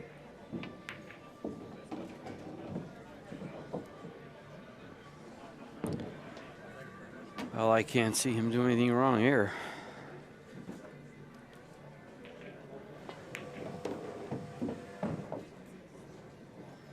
We'll be tied at 6.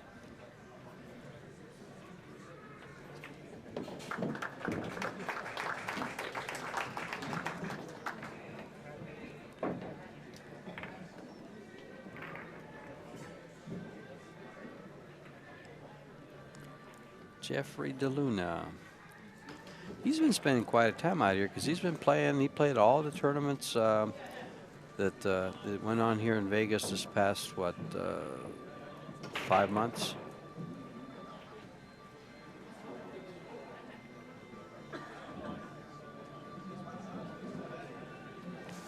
Well, he had a dry break in his last.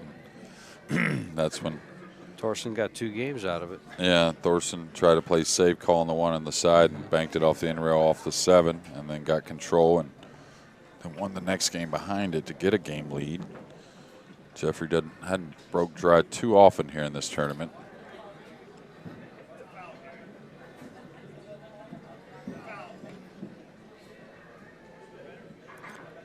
Thorsten's sitting up kind of attentive.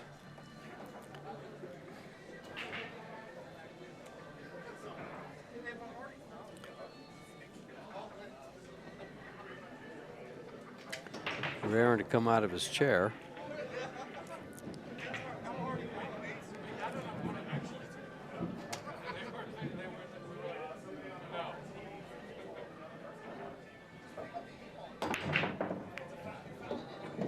Four balls down in the side, 3 balls in the corner. Gonna get a shot. On Doesn't the one, appear. no. Not only no, but heck no. The 7 ball just rolls right on top of the cue ball. Yeah. Definitely be rolling out to maybe a jump shot, maybe behind the 9, or so looking down table now. And real hard to roll out, giving up both sides of the 1 here. With the 5 and the 6 there. And Probably just come away from that 7 and give yourself a jump shot over it. maybe. Or if you're going to roll out tough that doesn't offer easy position. That's why he was looking at the lower right part of your screen near this bottom rail. At least if you do get a shot on the 1, you got to manufacture maneuvering the cue ball through some congestion somewhere around for a shot on the 2 that's kind of pinned on the left side rail.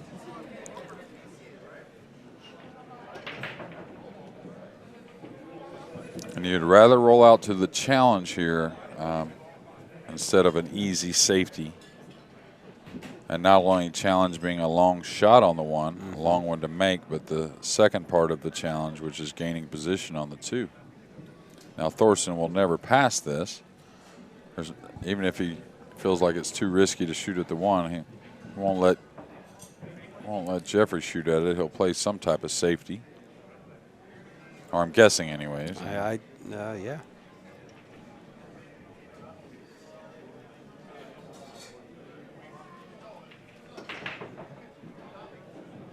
Now there is a 4-rail path, meaning cut the 1 in and go around the 5-6 and down in between the 8-10 to the short side on the 2. That's actually not laying bad. You can level out with just a little right English and top right English and I think get there. One of those shots, though, you could hit really well and come down and catch the 10-4, scratch off the 10 or something like that. And you think to yourself, man, I went all that way just to get a horrible result. Did all that for that. But again, even if he doesn't want to go offensive, I don't think he can afford to pass this.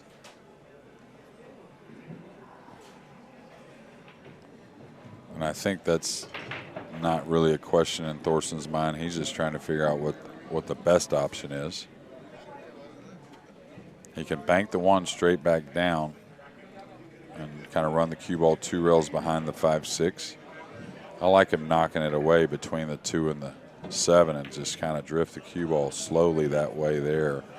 Now he cut it a bit much, so he's going to need a little fortune. Ooh, I don't think he got it. I think a he got it at 110 all. is In the very future. playable. Yep. Oh yeah, it's sitting perfect. my. You don't have to cut the 1 backwards at all. It's actually just exactly on the point you want it. A little bit of a gap between the 110 too, which will kind of keep the throw part of the shot to a minimal.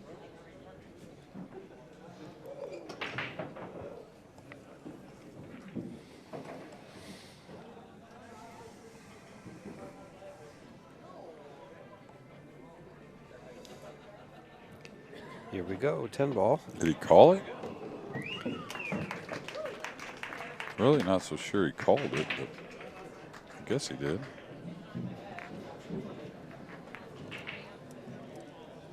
It's pretty obvious, but still in this situation, you want to announce it. So we're looking at 7-6. Kind of unfortunate for Thorsten to move that 1 ball, try and play safe, and it lands right on top of the 10 and lines up dead. Or makeable. Can't take away anything from Jeffrey for making that ball. He had to hit it good.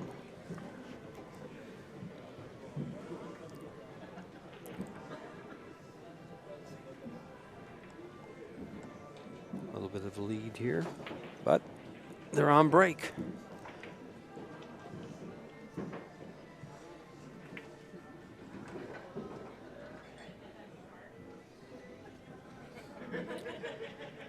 This 8-6 going to the sides. Now Thorsten in his last break really went back to the 100% power pretty much after a couple dry breaks with the lighter speed, which the lighter speed I thought had been real nice for him in the tournament so far. And again, nothing. Nada. And the 4 ball stays out. I thought for a second it just might roll in. Now does he level out and just roll this one right in the corner? I believe so. Just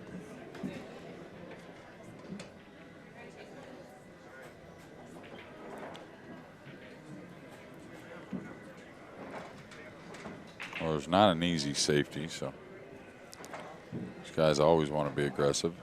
You got to believe he's going to try it. Yeah, he can roll forward and take a little shot on the 2. Here's where you just trust what you work on all the time. This is a lot of that right here, knowing what you're looking at, trusting what you're looking at, trusting the delivery.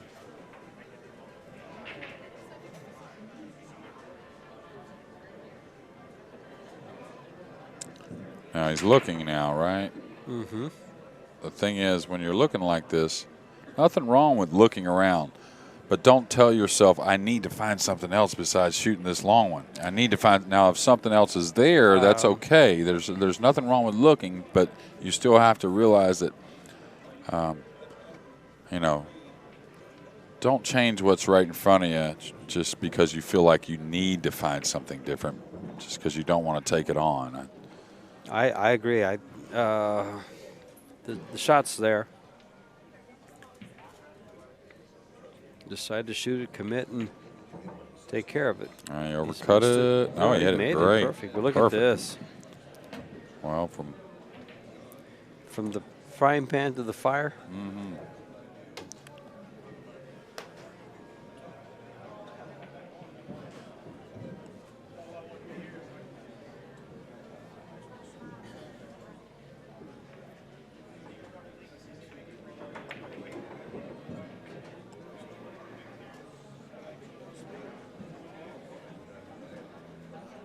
This is a tough shot. Equally Can't difficult. do anything but go forward, leaving himself further away from the 3. If he goes too hard at it, of course, hard to do, being that elevated. Well, he's got a little angle if he wanted to come 2 rails out between the 6 and the 8. I think that angle is the offered, but if he does that, I got a feeling he'll pop it. Yeah. Not try to stroke it with top. He'll just pop it. Otherwise, it's just a dead roll shot and then taking a long one on the 3. The one good thing is the 4s. He made the ball. Oh, Look, man. he's good at this. Yeah, that's what.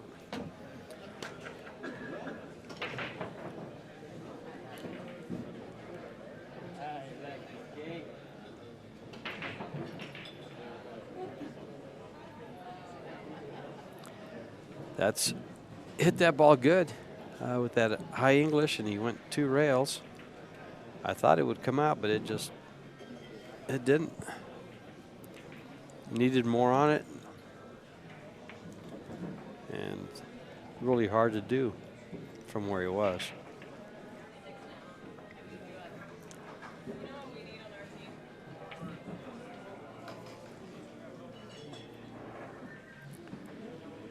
He's looking at a 3-rail kick, I think, maybe. Is that right, to get at the 3? I don't know. Yeah, he's got to go by. Well, he can kick 2 rails behind the 8. I know that. And kick to the back or top rail right before the side and come at the 3 ball that way. Yeah, it looks like he can go those 3 rails up above the 8. Side, head, side. Yeah, it looks good.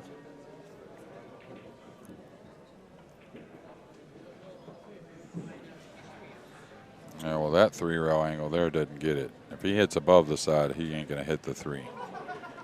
He's got to hit before the side, I believe, to have any chance. Before the 5, I'm saying. Oh, right, right. Going 3 rails, I mean. Yeah. Can you maybe go 1? That's what I would have been looking at a long time okay. ago, I thought. But I didn't think you. I thought he was frozen on the ball. yeah, and that's a lot of trying to hit the bottom side of it, which I think is a really tough proposition. I think you got to heighten your kick to go to where you have the better chance of hitting it. I mean, and that means going at all the ball, and not just a particular side of it, especially on a kick that obviously is hard to be accurate. Now, I would go the bottom rail here, or the top rail rather. I mean, top of your screen, I'd go on down. That makes it a little more comfortable playing position from the 4 to the 5. Kind of like that. Just come right over past the 6. Yeah. Go ahead and bounce off this rail, though. Don't stay elevated over the uh-oh. Man. And real hard to imagine you missed the target by a good diamond or so. That's finding trouble there. Yeah.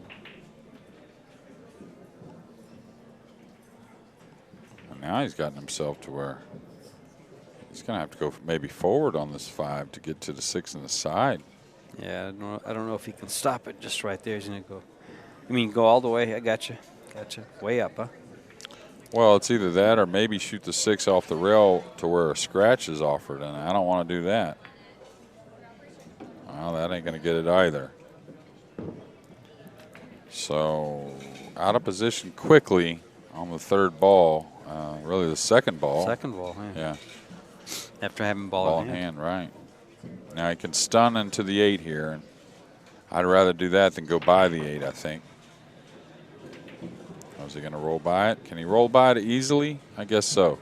Yeah, as long as he gets to the rail, he can cut the 7. Well. But he has to make the 6. Yeah. I think he'd rather that drop in. Jeffrey. Oh, Jeffrey, yeah. Yeah. Well, I don't know. It's close. We can go rail first on the 6. Makes it pretty easy to get from the 7 to the 8. I think the 7 to the 8 from where he was at was a little bit more risky, maybe. It's close. But I understand what you're saying. Yeah. One less ball to take care of.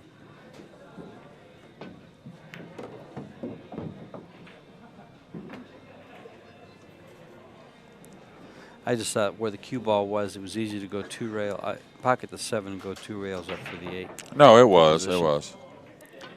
Then coming out of the corner. And this will give Jeffrey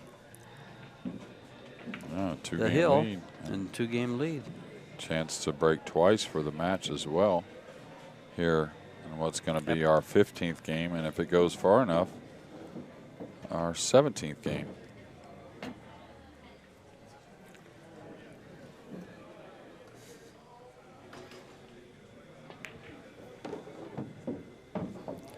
My favorite shot. Straight in 10 ball.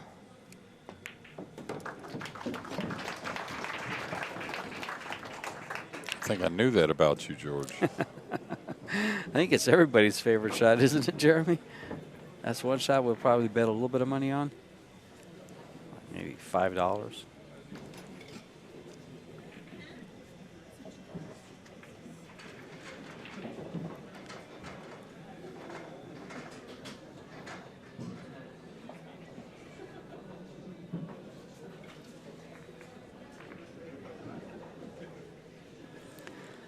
The left-hander from the Philippines racking the balls.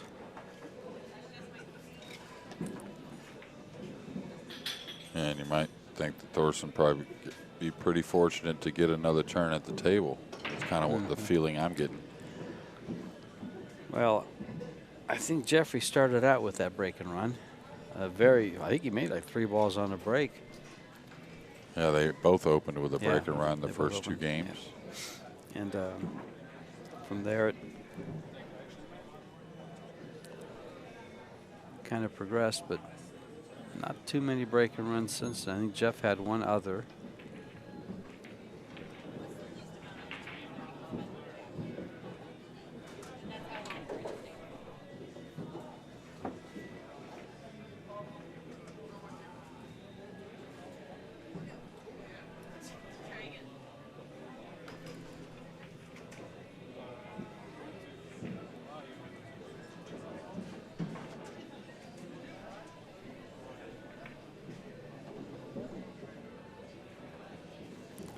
Here we go. This is a break. They can win in the match. Good break here. Makes it real easy for him. He breaks just like the first one. First rack he broke in this match. Now there's the 5 down. And He's going to get a shot at the 1 as well. A nice one, too. Well, it's there for the taking. Especially if he has a pretty good size of that pocket on the 2 by the 6. By the 6. Yeah. Now he's got to play pretty good position on the 3 though, because the 8's there. It doesn't offer the entire right side of the table to get real fat and heavy on that 3, which is kind of what he needs to hold for the 4.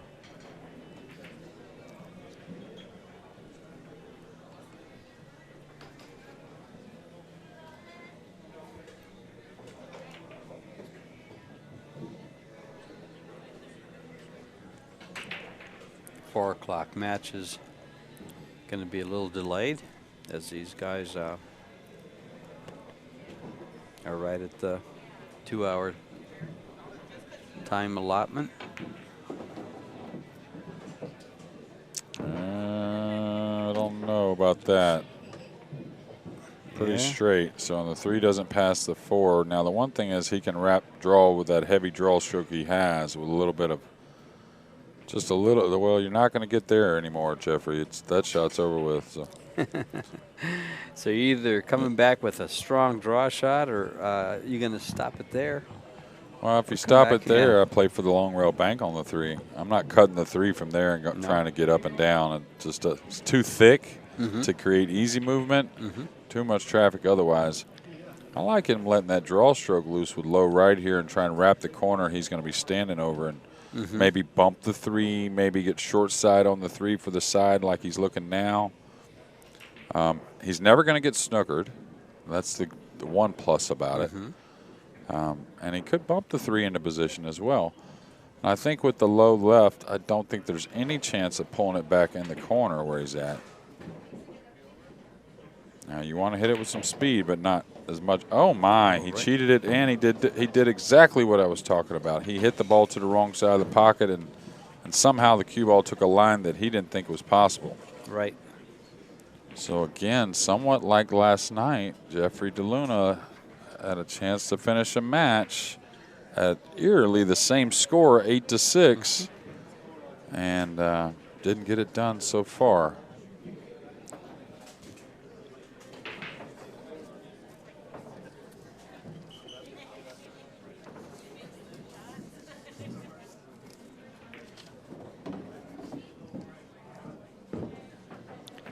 Well, the loser here is going to settle for 4th place,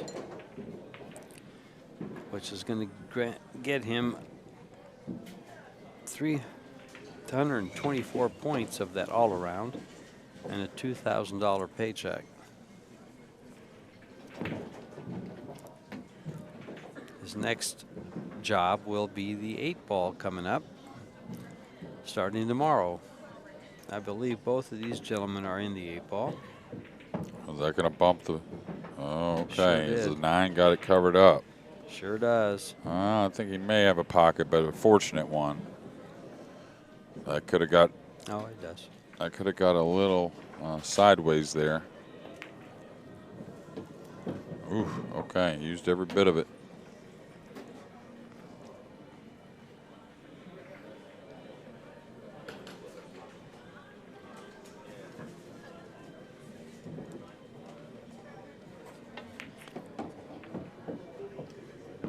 I like the way he did that. I like the way he just came over for the straight-in shot in the corner and didn't draw it back for the 9 on the side, and then earned himself this simple position on the 10-ball. Well, I definitely like it. I think it keeps you in stroke. It keeps you simply minded. It keeps you not worrying about making little shots. If you're worried about making that 9 in the corner and trying to move to an easier one, maybe more of the practice table is where you need to be spending some time more than competing. Yep.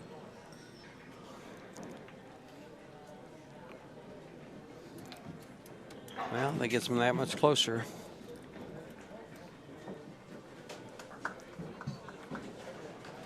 Punished Jeffrey for well, Jeff had a good shot at winning that match outright without having to be tested on maybe a hill break, but facing the hill right in the face now. Yeah, but Thorsten still has to control this rack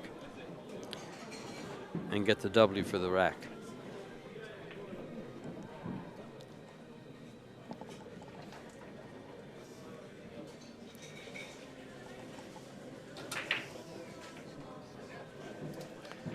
All important water.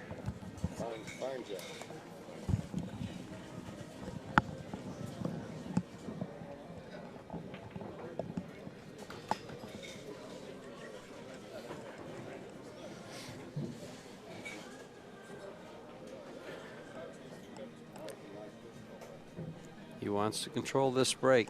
Doesn't want to let it get away from him.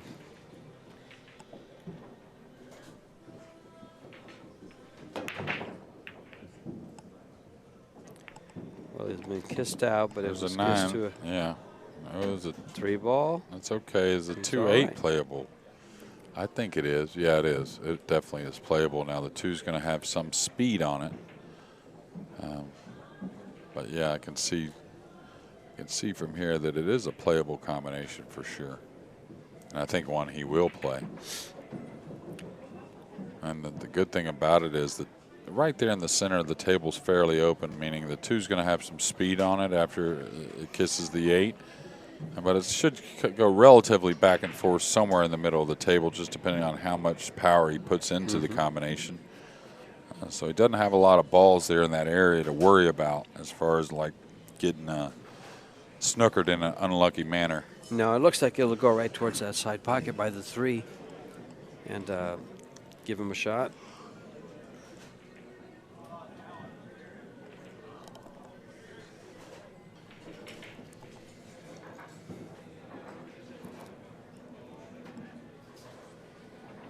It's pretty straight on the 1. Yeah. So he's going to bring it back just a little bit, if that. Yeah. Just stay off the rail, meaning if you go forward here and you're trying to cheat it to get a little better, just don't let it fall on that left side rail. You don't want to shoot this combination when you're on the rail because you do want a little bit of power on this combination. Oh, yeah. You're not going to hit it real hard, but you want a good clean contact between the 2 and the 8. And if you're on the rail, it's a little harder to do.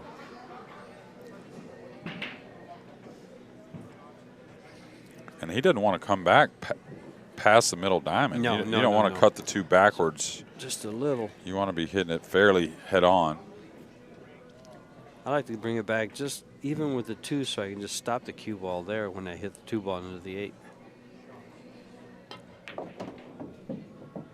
Kind of like that. Just right.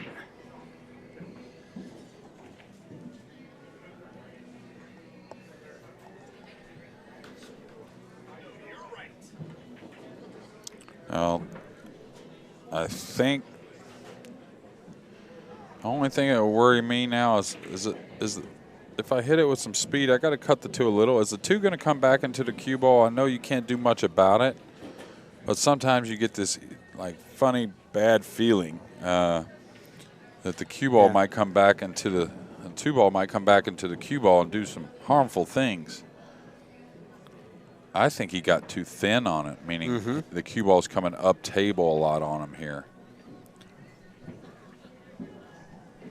And it looks like to me he's got to cut the 2 a lot back to the left. And if that's the case, the cue ball is going to have some steam coming up the table because you're not going to roll this. This is one to, meaning if you hit it at a lighter speed, the 8 could, the 2 could skid a little bit, exactly, yeah. Well, you explained it once before when they're close like that. The friction that's created by the way the ball's hit. Yeah. Well, there's no way for the ball to turn over, no room for it to turn over, so it slides directly into the ball, real flat ball, and anytime that's involved, there's a little more grab. He looked at a safety behind the 10 and all that for a half a second, but man, he doesn't want to leave that jump shot because if you play the safety, the 2's kind of just replace the 8. So. I think he played for it. I think he's got to go with his decision and play the ball. I think that kiss, what's the 2 going to do? I think that's a little alarming. I swear I think it is because you're going to hit this with some speed. Doesn't want something really. Oh, he hit it light. Okay, and that's what we talked about, the thick hit, because he tried to hold everything. It's more of a first things first there. You got to make sure you ensure the 8 going down. If you get to where you can't play from there, well, that's one thing, but can't leave on that miss. Now Jeffrey's just got to take his chance. He could roll this, and actually rolling it's okay. He can. There's plenty of room below the 6 on the bottom rail to where he shouldn't have any problem getting another shot on the 2. The only way he can really not get a shot on the 2 is if he caught the 8 thin to the hole and the 2 came up, which you just don't figure from this spot. And this is where the overthinking can actually get in your way, in my opinion. You look at this and you just figure, just shoot the 2 ball into the 8. If it follows it in, fine. I'm going to have straight in shape for the 3 ball in the corner pocket. And if I have that, then I stop it and I progress. Well, a player of this caliber should be able to control the 2 enough to where it should never fall below the 8 in. Now, if you cue it with draw, maybe you're trying to make them both. But if you're cueing with a high ball, he should be able to control this. Cue ball ends up by the 5. And okay, stayed right there for him.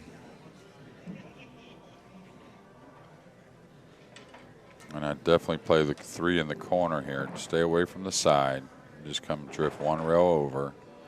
Kind of where the cue ball's at now would be just perfect. And this is one of those drills I was telling you about.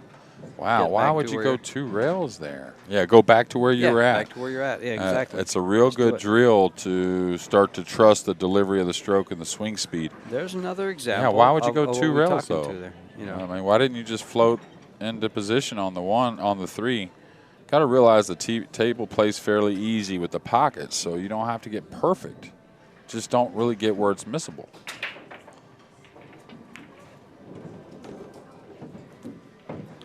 Well, good recovery. Well, and talent sure does go a long ways, doesn't it? Mm-hmm.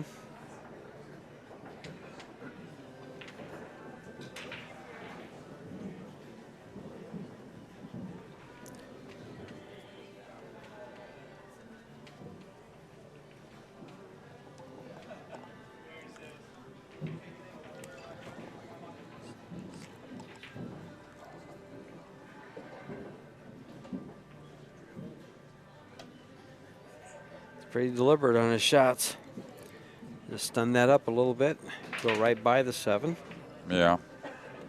And you just got to recognize you're going to have to cut the 5 and the 6 from a little bit of distance, a little thin. It's not horribly thin. Hey, if he clips the 7 with draw here, he's going to be on the correct side of it. It's going to send him to the middle. He wants to. I see what he's doing. He's going to work around it. Well, if he tries to go around it with a bit of stun, if he catches a piece of the 7, it carries with the cue ball and could snooker you. That's why I just like drawing the ball right here. It should clear the 7 and come up past the side pocket.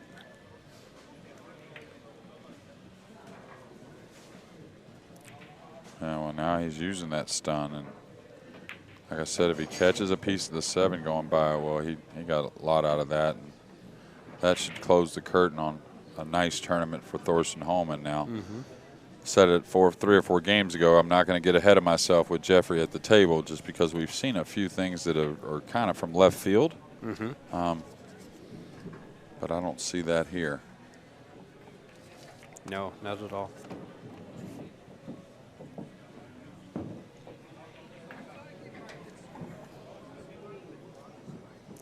And we'll have the semifinal match for you, which is the 4 o'clock match coming right up. Yeah, it won't be 5 or 10 minutes. The guys get a little break. They're going to have at least 10 minutes.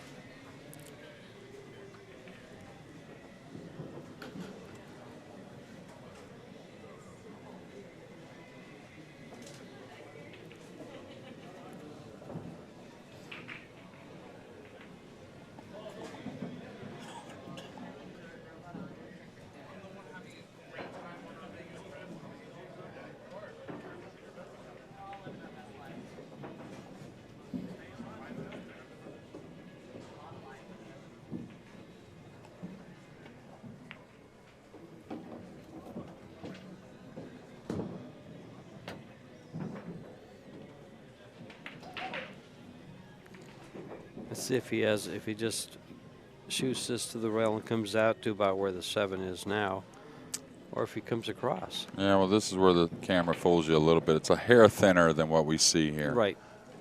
So if he went back and forth, I wouldn't blame him at all.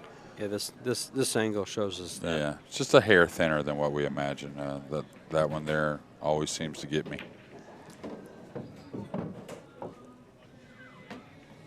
Looking good, Jeffrey. And again, a really nice tournament for Thorsten Hohmann. Jeffrey DeLuna is going to go on here to face Marco Tutcher in our semifinal. But good to see Thorsten back and getting some results. Great job. Jeremy Jones and George Teaches signing out. We'll be right back with the semifinal.